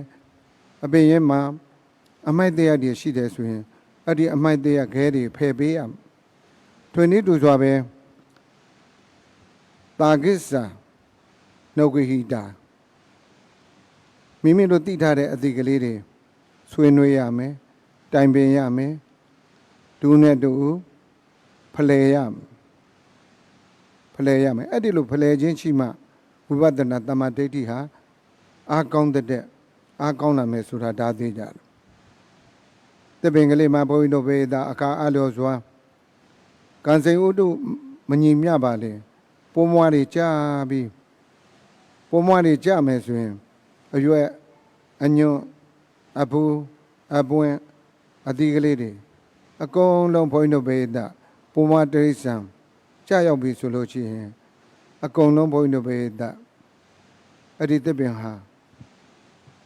နလန်မထူနိုင်ရအောင်ဖြစ်ခြင်းလဲဖြစ်သွားမယ်ဆိုတာဒါသိကြတယ်အဲ့ဒီလိုမဖြစ်ရအောင်ဝိပဿနာဘာဝနာတရားကျင့်ကြံပေါ်များအထုကြတဲ့ပုဂ္ဂိုလ်များကလည်းအအောင်တစ်ပတ်စိတ်မသွားပဲအရှုခံအောင်မှစိတ်ကလေးတည်နိုင်ရအောင်ရှေ့ကမိမိတို့စောင့်တည်ကျင့်သုံးခဲ့တဲ့သီလနာယူမှတ်သားခဲ့တဲ့တရားဆွေးနွေးမှုဘုန်းကြီးတို့ဘေဒဖလှယ်မှုတရားတွေအာယုံပြုတ်ကတခြားဘုန်းကြီးတို့ဘေဒကာမိစန္ဒဗျာပါဒဌိနာမေတ္တာဥဒိစ္စကိုဇဝိသိကိစ္စလို့ခေါ်ဆိုရတဲ့និဝရဏတရားတွေပေါ်မလာရအောင်အရှုခံအာယုံအပွားကအာယုံပေါ်မှာစိတ်ကလေးတည်နေခြင်းအပြင်ဝိပဿနာတမ္မာဒိဋ္ဌိဖြစ်မယ်ဆိုတာဒါသိကြတယ်နောက်ဆုံးအနေအချင်းဘုန်းကြီးတို့သစ်ပင်ကလေးမှာအပေါ်ကနေပြီးတချို့သစ်ပင်များအညွန်ကလေးတွေအတက်ကလေးတွေအပေါ်သို့မတက်နိုင်ရအောင်ပင်ကိုအိမ်များတခြားပိုက်ကွန်နဲ့ဘုန်းကြီးတို့ပိဋကရှုံအုပ်လိုက်မယ်ဆိုရင်အဲ့ဒီသစ်ပင်ဟာအပေါ်ကိုကြီးထွားခြင်းမရှိတော့ဘူးဆိုတာဒါသိကြတယ်အဲ့ဒီလိုအနေထားမှာရှိနေတဲ့ပင်ကိုအိမ်အစကြည့်တဲ့အဲ့ဒီအနောက်ချက်တွေကိုရှင်းနိုင်မှသာလျှင်မိမိစိုက်ပျိုးရတဲ့သစ်ပင်ဟာဘုန်းကြီးတို့အရွက်နုကလေးတွေထွက်မယ်အန်တရလည်းကင်းမယ်နောက်အပွင့်ကလေးတွေပွင့်မယ်အဖူကလေးတွေဖူးမယ်အပွင့်ကလေးတွေပွင့်မယ်အသီးကလေးတွေသီးမယ်အသီးကလေးတွေရင့်လာမယ်နောက်ဆုံးအထိဘုန်းကြီးတို့ဘေဒအဲ့ဒီအသီးကိုစားသုံးရတယ်လို့ကြာနာနာစောင့်ချောက်မှသာလျှင်အစအဆုံးကောင်းမွန်တယ်လို့ပဲဒီကနေ့ဘုရားရှင်တော်မြတ်ဘုရားရဲ့သာသနာတော်ကိုမိပြုပြီးကာယဝေဒနာစိတ်ဓာတ်ဓမ္မလို့ခေါ်ဆိုရတဲ့တတိပဋ္ဌာန်ဝိပဿနာဘာဝနာတရားကိုအားထုတ်နေကြတဲ့ယဟန်ရှင်တို့များစွာသောယောဂီပုဂ္ဂိုလ်များမှာသီလဖြင့်လည်းမိမိတို့အထောက်ပံ့ပေးရမယ်တရားနာခြင်းအပြင်လည်းအထောက်ပံ့ပေးရမယ်တရားဆွေးနွေးခြင်းအပြင်လည်းအထောက်ပံ့ပေးရမယ်အာရုံတစ်ပါးစိတ်မသွားပဲရှုခံအာရုံပေါ်မှာစိတ်တည်နိုင်ရအောင်သမာဓိတရားတွေပြည့်စုံရအောင်ပြည့်စုံခြင်းအပြင်လည်းထောက်ပံ့ပေးရမယ်အနိစ္စဒုက္ခအနတ္တလက္ခဏာသုံးပါးကိုသိပြီးမဉ္ဇဉ်ဘုံဉာဏ်နိဗ္ဗာန်ချမ်းသာသည့်အဆုံးတိုင်အောင်ရောက်သွားရအောင်ဘုန်းကြီးတို့ကျင့်ကြံပေါ်များအားထုတ်ခြင်းအပြင်အခုပြောခဲ့တဲ့ရှိမြောက်မှု၅ပါးပြည့်စုံရင်ပြည့်စုံတဲ့နေ့မှာပဲလေအနိစ္စဒုက္ခအနတ္တလက္ခဏာသုံးပါးကိုသိမယ်လက္ခဏာသုံးပါးရဲ့အဆုံးမှာဒိဋ္ဌိဝိသေကိစ္စပြုတ်တဲ့တမက်ဖို့ရမယ်ဒီလိုဆိုရင်ငရဲတိစ္ဆံပိဋ္ဌာသူတကယ်လေးပုံကလွတ်မြောက်သွားပြီဆိုတာဒါသိကြတယ်ဒီလိုအနေထားမှာမိမိတို့ရှေ့ဆက်ပြီးအားထုတ်မယ်ဆိုလို့ရှိရင်ရှေ့ဆက်ပြီးအားထုတ်ခြင်းအပြင်လည်းတရားတိုင်းမဲ့ညာဘုံညာကိုရတယ်လို့ရှေ့ဆက်ပြီးအားထုတ်မယ်ဆိုရင်လည်းအနာဂတ်မဲ့ညာဘုံညာကိုရမယ်ရှေ့ဆက်ပြီးအားထုတ်မယ်ဆိုလို့ရှိရင်ဒီဘဝမှာပဲလေအရတ္တမေအရတ္တဘောရရှိပြီးနောက်ဆုံးမိမိရဲ့ဒီယန္တာဘဝမှာပဲလေပရိနိဗ္ဗာန်ဆန်တဲ့တပြိုင်တည်းအိုဘေးနာဘေးသေဘေးကလုံးဝလွတ်မြောက်သွားတဲ့30ဘုံသို့ပြန်ပြီးမကျင်လည်နိုင်တော့တဲ့နုပါဒနိဗ္ဗာန်မျက်မှောက်ပြုကြရမှာဖြစ်ပါတယ်အဲ့ဒီလိုရှိမြောက်မှုပြည့်စုံရင်ဒီလိုအနေထားမှာရှိတယ်ဒီတော့ဒီနေ့ဒီချိန်ဒီကာလဒီဝါဘိုးကျောင်းမှာတရားကျင့်ကြံပေါ်များအထုနေကြတဲ့ဆရာတော်တန်ဃာတော်များနဲ့ယောဂီသူတော်စင်များဒီအတိုင်းအတာတစ်ခုအနေအချင်းအခုပြောခဲ့တဲ့ရှိမြောက်မှု၅ပါးပြည့်စုံရင်ပြည့်စုံတဲ့အလျောက်ဘယ်ပုဂ္ဂိုလ်မဆိုဆင်းရဲငြိမ်းတဲ့မဲ့ချမ်းသာဘုချမ်းသာနိဗ္ဗာန်ချမ်းသာမရနိုင်ဘူးဆိုတာမရှိဘူးဆိုတာမိမိတို့ကိုယ်တိုင်အားပေးပြီးဆက်ကကျင့်ကြံပွားများအားထုတ်ခြင်းအပြင်ရတဲ့ရတိုက်တဲ့မဉ္ဇဉ်ဘုံညာနိဗ္ဗာန်ချမ်းသာမြတ်ကိုရနိုင်ရအောင်ဆက်လက်ပြီးကိုအားပေးပြီးကြိုးစားပွားများအားထုတ်ကြဖို့တိုက်တွန်းမိန့်ကြားရင်တရားတော်မြတ်ကိုဤမြတ်တယ်မဲ့အဆုံးသတ်ဏီကုံချုပ်လိုက်ပါတယ်သာဓုသာဓုသာဓုค่ะต่อสุดท้ายแล้วนะคะท่านบอกว่านะคะเพื่อความพ้นแก่พ้นเจ็บพ้นตายนะคะทำอันเป็นเครื่องอนุเคราะห์หรืออุดหนุนให้วิปัสสนาสมาธิสิทธิหรือวิปัสสนาญาณนะคะมีความสมบูรณ์จนกระทั่งบรรลุถึงมรรคญาณผลญาณไปตามลำดับบรรลุนิพพาน พ้นทุกข์จากสังสารวัฏพ้นแก่พ้นเจ็บพ้นตายได้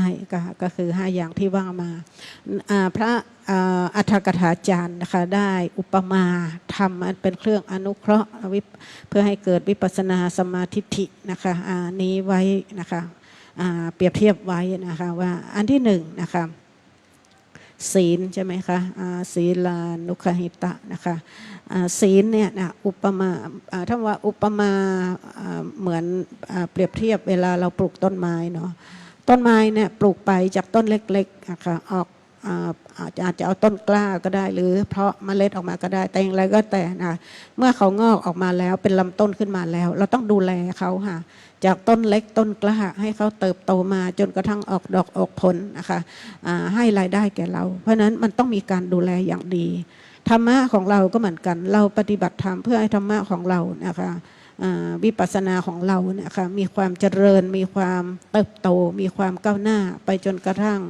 บรรลุมรรคบรรลุผลนะคะได้ประโยชน์ได้อานิสงส์คือความพ้นทุกข์จากสังสารวัฏเราก็ต้องดูแลนะคะเพราะนั้นอัฏฐกถาจารย์อุปมาการดูแลหรือการ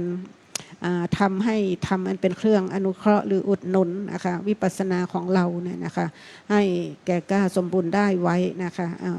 อุปมาศีลานุคหิตะเนี่ยเปรียบเสมือนการล้อมรั้วเวลาเราปลูกต้นไม้มันงอกมาแล้วเป็นต้นมาแล้วเป็นกล้ามาแล้วเราจะปล่อยทิ้งไว้เฉยๆไม่ได้อาจจะมีมากแล้วว่าวัวควายหรือสัตว์หรือแม้กระทั่งคนเองนี่แหละนะไปเหยียบไปย่ำนะคะมันก็ตายไปได้นะไม่สามารถเติบโตนะขึ้นมาได้เพราะนั้นเราจะต้องล้อมรั้วให้เขาการล้อมรั้วก็เหมือนศีลเราสำรวมกายสำรวมวาจานะคะเพราะนั้นจิตเราก็มีสตินะคะมีสมาธิแล้วว่าศีลนะคะโทษบาปอกุศลไม่มีนะคะเพราะนั้นรักษาศีลให้ดีก็เหมือนเป็นการล้อมรั้วนะคะเพื่อให้ต้นไม้นี้จะได้มีโอกาสเติบโตนะคะอยู่อย่างปลอดภัยนะคะจากอันตรายในธรรมทั้งหลายนะคะอีกอันสุตตะนะคะอุปมาเหมือนการรดน้ำแล้วปลูกต้นไม้มาแล้วต้องคอยรดน้ำถ้าไม่รดน้ำเนี่ยนะคะไม่นานมันเริ่มเหี่ยวเริ่มเฉาแล้วก็ตายไปในที่สุดได้นะ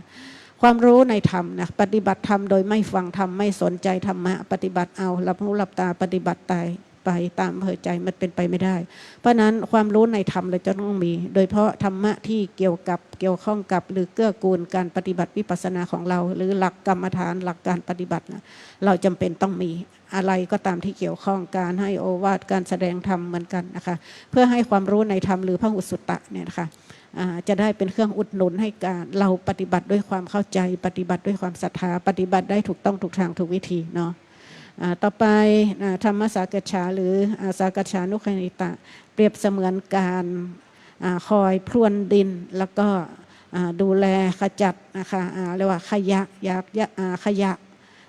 วัชพืชต่างๆที่มันอยู่ในดินเนี่ยก็ต้องพรวนดินเนาะนะคะดินถ้าไม่พรวนดินเนี่ยนะน้ำมันไม่ลงไปได้นะคะลดน้ำนะมันก็ไม่มีโอกาสได้กินน้ำได้เต็มที่เนาะข้างล่างโคนต้นมันมีขยะมีอะไรทับถมอยู่เนี่ย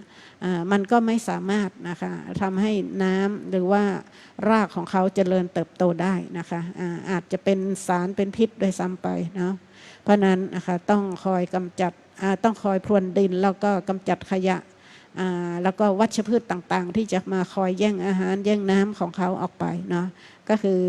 สากัจฉานะคะต้องคอยศึกษาเขาเรียกว่าอะไรถกถามเพื่อให้เกิดความเข้าใจจะ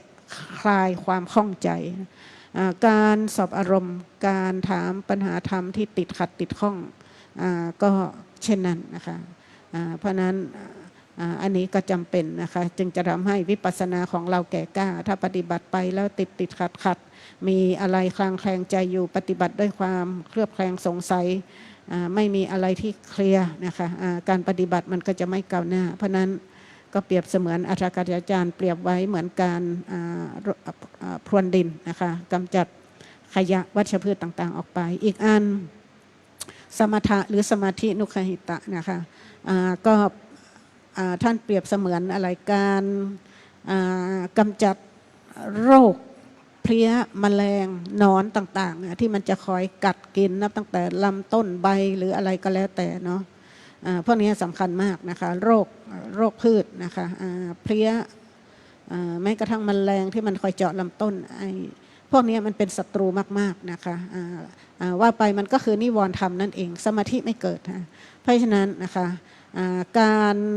ให้ความอนุเคราะห์หรืออุดหนุนวิปัสสนาญาณด้วยการทำสมถะหรือสมาธินะจึงเป็นสิ่งสำคัญจิตเรามีสมาธินะคะจึงจะทำให้เราสามารถตั้งมั่นอยู่กับอารมณ์กรรมฐานและสามารถเจริญสติปฏิบัติวิปัสสนาได้ถูกต้องต่อเนื่องแต่ว่าถ้าจิตเราไม่มีสมาธิเนาะมันก็เหมือนแล้วว่ามันถูกเพลี้ยแมลงโรคต่างๆนั่นเกาะกินมันไม่เจริญความโงกง่วงกิเลสนิวรณ์ต่างๆเนี่ยค่ะก็เปรียบเสมือนพวกแมลงพวกโรคพืชพวกนี้พวกเพลี้ยเนี่ยที่มันจะคอยกัดคอยกินคอยช้อนคอยชัยคอยดูดเอาแล้วว่าสารน้ำหรือสารอาหารออกไปนะคะเพราะนั้นเราต้องขจัดมันออกไปนะคะแล้วก็โดยวิธีการทำสมาธินะคะหรือสมถะนะคะอันเองอีกอันสุดท้ายนะคะวิปัสสนานุคหิตะก็คือ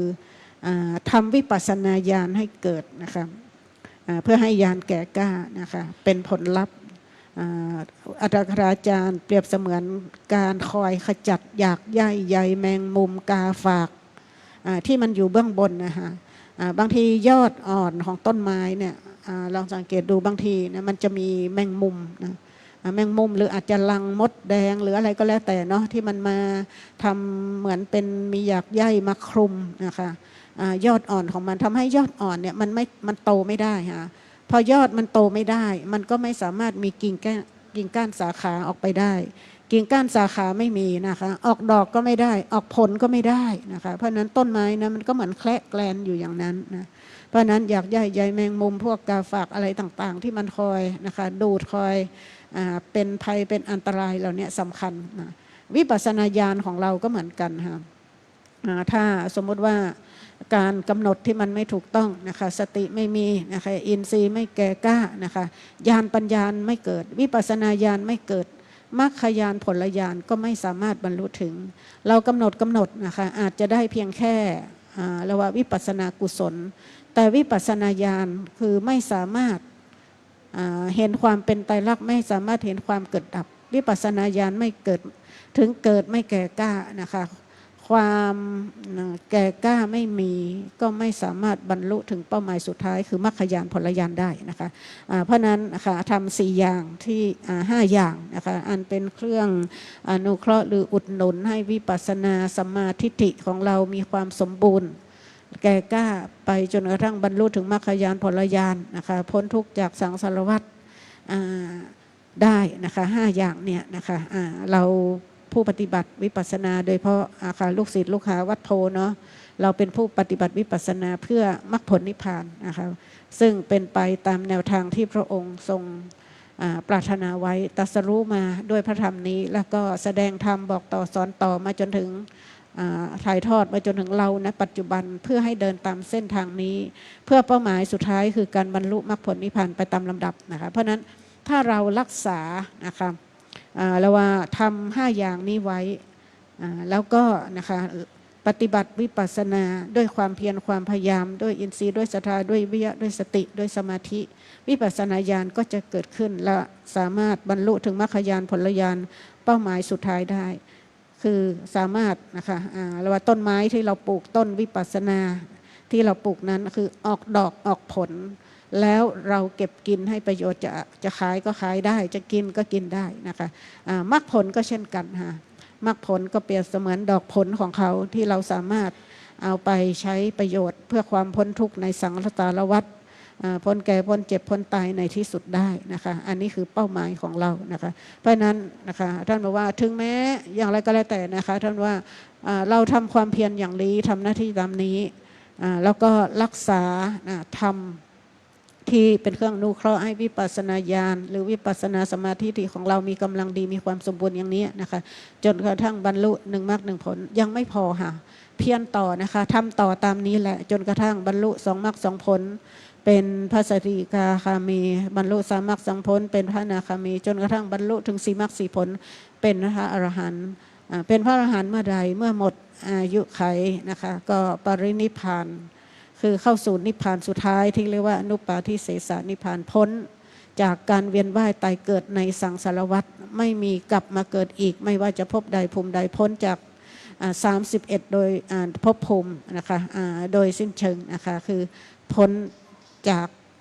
เรียกว่าแก่เจ็บตายถาวรตลอดไปนะคะก็คือบรรลุนิพพานสุดท้ายที่เรียกว่าอนุปาทิเสสนิพพานซึ่งเป็นเป้าหมายสุดท้าย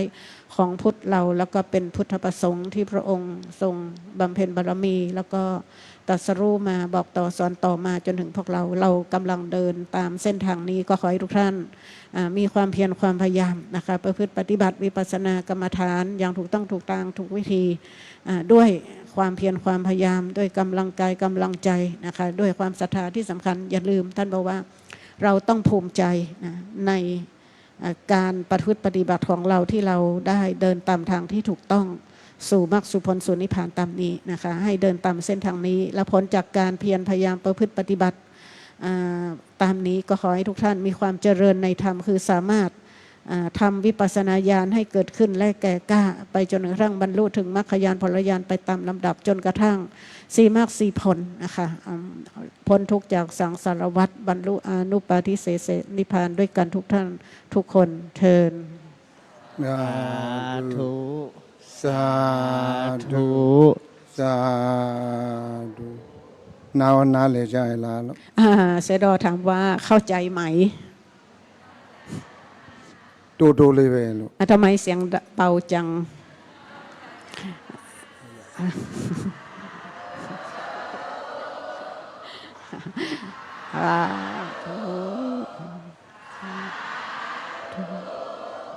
ตัวเองเลยขอตัวเจ้าองเนาะ ค่ะ ในบางวันตัวเองเลยขอตัวเจ้าองเนาะ อ๋อฉันบอกว่าถ้าสาธุอย่างนี้เดี๋ยวถ้าไปนิพพานจะพาพวกเราทุกคนไปนิพพานด้วยกันนะ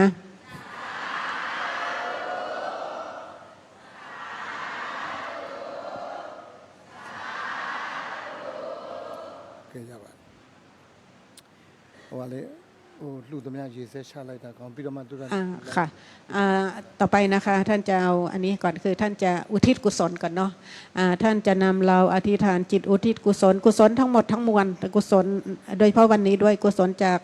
ตั้งแต่เพลมานะถวายภัตตาหารเพลปัจจัยทายทานต่างๆ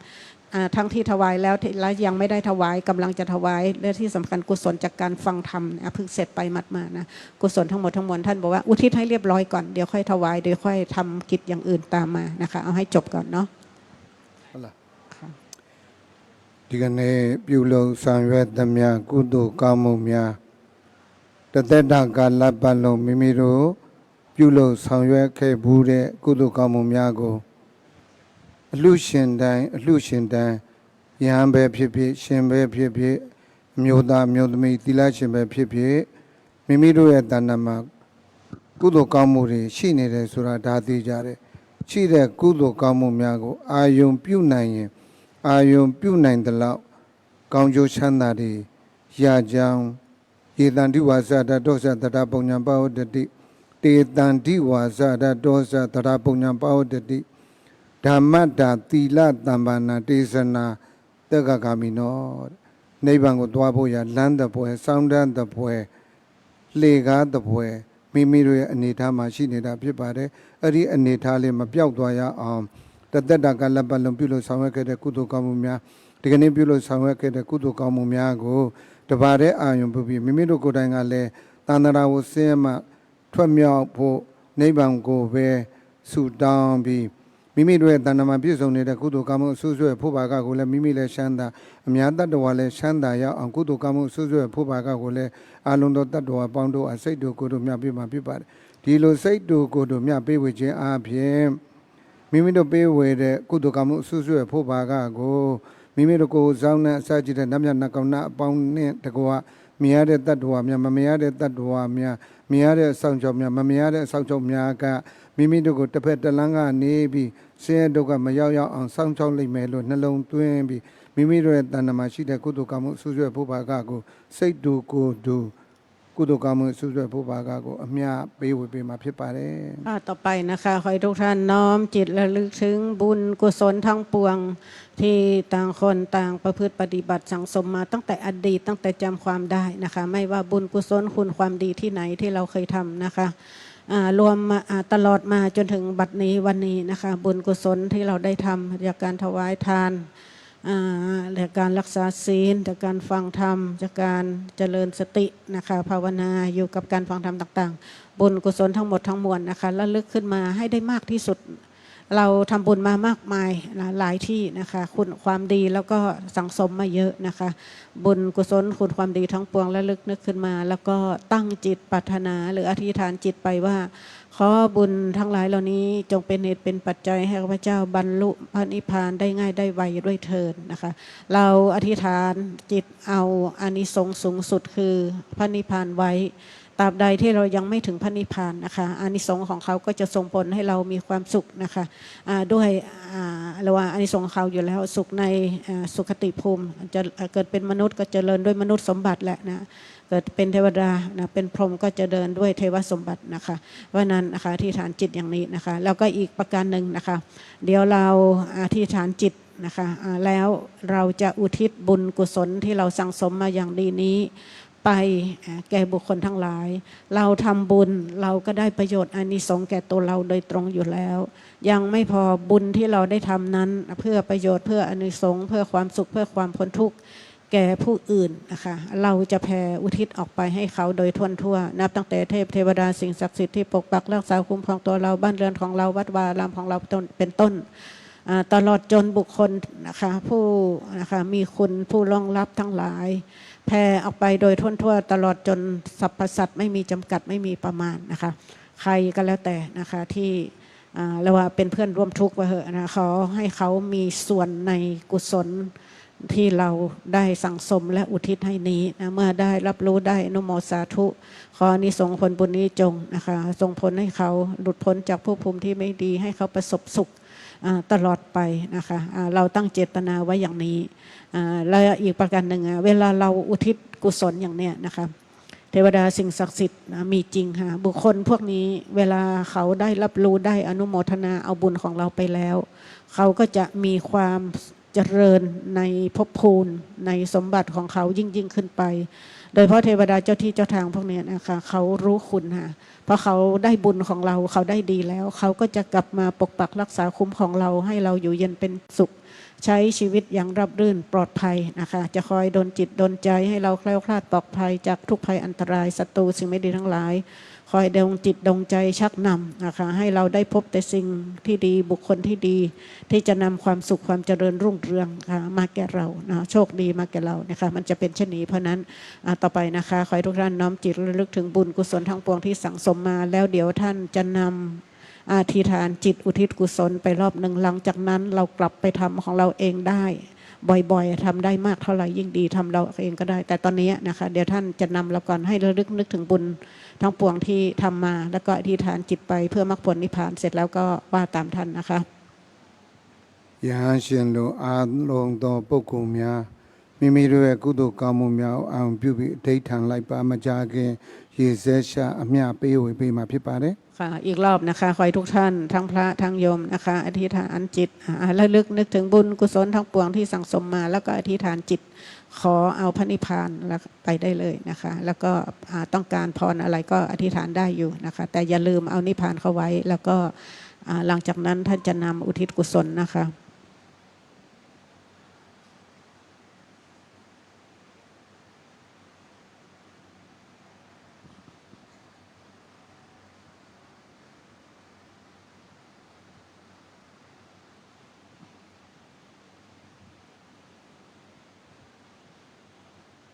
ဒီလောက်ဆိုရပါပြီได้แล้วค่ะว่าตามนะคะ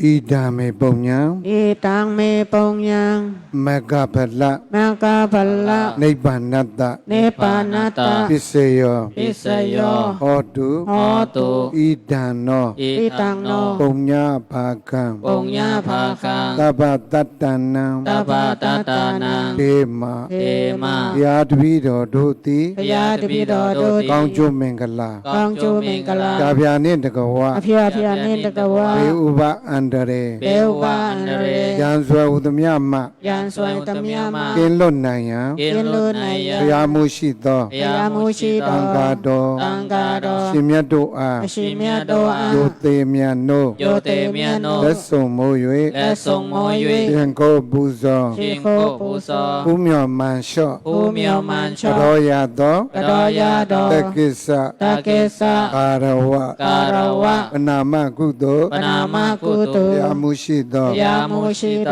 သံဃာတော် ตังกาโด ရှင်မြတ်တို့ อชิเมียโด အပင်မပန်း มาปิมาปั သာ น သနာပြုနိုင်ရန် รัตนาพิวไนยา ဒီမှန် ยิมายุ ၍ဘုံများလာစွာသော มุมยาลาสวด သံခဲပွဲ สวายแค่ผวย ဟောစဉ်တို့ဖြင့် ขอสินโต ပ พิ ရာကြည်ပြု ราจีวิว လူဒန်းစကရသော ลูดานสกายาโด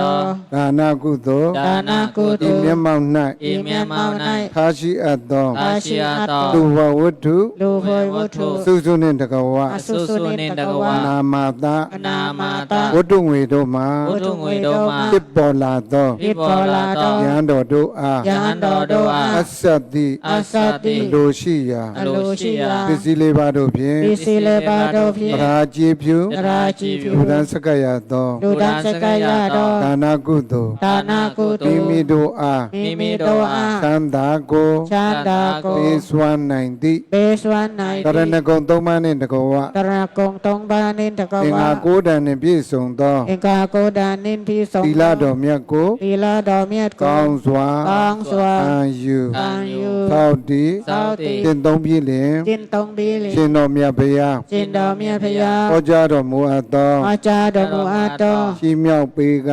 ชีเมียวเบกะ ချမ်းသာရ ชันดายะ တရားဒေသနာတော်မြတ်ကိုလည်း ตยาเตตนาดอเมียดโกเล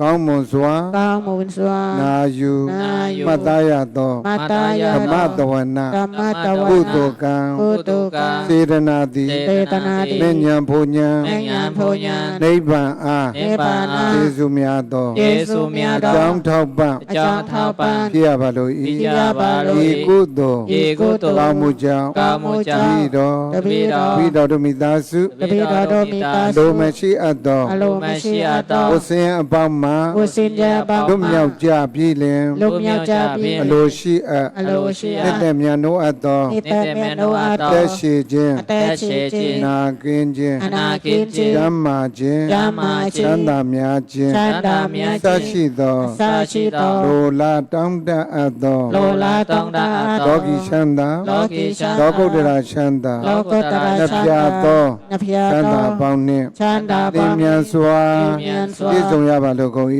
ဤဆုံးကြပါလိုကုန်၏အရှင်ဘုရား ဤကုသိုလ် ဤကုသိုလ် ကောင်းမှု ကောင်းမှု စုစုဤ အဆုစု၏ ဘုဘာကကို ဘုဘာကကို ရှိမရှိညာ ရှိမရှိ မိ ညာ ခင်ဖခင် မိခင်ပါခင် ဘိုးအဖွာ အဖောအဖွာ ဦးလေးအတော် ဦးလေးအတော် ဘိုးအမ အကိုအမ စရှိသော အစရှိ ပု သော ဂ္ဂိုလ်တို့အား ပုဂ္ဂိုလ်တို့ မြာ အား ပေးဝေပါကုန်၏ အမြဘေးဝေပါ မြာပေးဝေပါကုန် အ ၏ မြဘေးဝေပါ မြာရ အမြရ ၍ ၍ကိုယ်စိတ်နှပြ ကိုယ်စိတ်နှဖျား ဓမ္မာ ဓမ္မာ အတ္တကြပြည့်လင် ချမ်းသာကြ ဘု ပြီ မတပါ โทมต ကို ปะ ဆောင်နာ ကိုဆောင်နာ ကြောင်းဆောင်နာ ကြောင်းဆောင်နာ အိမ်ဆောင်နာ အိမ်ဆောင်နာ ဝိုင်းဆောင်နာ ဝိုင်းဆောင်နာ အကြမင်း ကြမင်း ဓမ္မမင်းမဆ ယ ၍ မမိမစာ 30ဘုံ 30 လုံးစုံများစွာ လုံးစုံမြတ် တတ္တဝါ တတဝါ နန္ဒတို့အားလည်း နန္ဒတို့အား မြ လည်း ပေးဝေပါကုန် အ ၏ မြဘေးဝေပါ အတူအားဖြင့် အထူးအားဖြင့် ဤနေရာ ဤနေရာ ဌာနကို ဤဌာန တောင်း ကို ကြောက်ကြသော တောင်းလျှောက်ကြ န သော မြတ်နှကောင်း နတ်မြတ်နတ် နာ ကောင်း ပေါင်းတို့နှင့် နာရပေါင်းတို့ မိမိတို့ကို မိမိတို့ အထူးတလဲ အထူးတလဲ သာဇရာယာ သသရာ စင်ပြေအောင် သင်ပေးအောင် တောင်းကြောက်ကြသော တောင်းလျှောက်ကြ န သော မြတ်နှကောင်း နတ်မြတ်နတ် နာ ကောင်း ပေါင်းတို့အားလည်း နတ်ပေါင်းတို့အား မြ လည်း တ်ပေးဝေပါကုန်၏ အမြဘေးဝေပါ မြတ်ပေးဝေပါကုန်၏ အမြဘေးဝေပါ အာလုံးသော အာလုံးသော တတ္တဝါပေါင်းတို့သည် တတ္တဝါပေါင်းတို့ ဝိ သည် တော်တို့နှင့် တပိတော်တို့ တတ်တူညီမြ အတု ညီ အ မြ မြရ အ ၍ မြရ အာ ၍ လုံးသော အလုံး တ သော တ္တဝါပေါင်းတို့သည် တတ္တဝါပေါင်းတို့ စိ သည် တ်နှပြ ကိုယ်စိတ်နှပြ ဓမ္မာ ဓမ္မာ သန္တာကြသည် ချမ်းသာကြ လ သည် မ်းဖြာကြသည် လမ်းဖြာကြ တိ သည် ကြပါစေသော ပိကြပါစေသော အာ အလုံးတတ္တဝါတွင်ကုသိုလ်အမြတ်အမြတ်အမြတ်ပြုတော်မူကြပါကုန်လောသာဓုသာဓုသာဓုအလုံးတတ္တဝါတွင်ကုသိုလ်အမြတ်အမြတ်အမြတ်ပြုတော်မူကြပါကုန်လောသာဓုသာဓုသာဓုအလုံးတတ္တဝါတွင်ကုသိုလ်အမြတ်အမြတ်အမြတ်ပြုတော်မူကြပါကုန်လောသာဓုသာဓုသာဓု အလုံးကိုစိတ်နှပြပြရန်ကွာ၏လိုအပ်ဆန္ဒမှန်သမျှအလုံးပြည့်စုံပြည့်စုံအောင်မြင်ကြပါစေ ဆရာတော်ဖရာပေတဲ့ဆွနေပေးဆောင်ရပါလို့အရှင်မယားဆရာတော်ဖရာလည်းချမ်းသာချမ်းသာပါစေဖရာ သာဓုသာ သာဓုသာဓု ก็หยุดถ่ายทอดสดตรงนี้เนาะ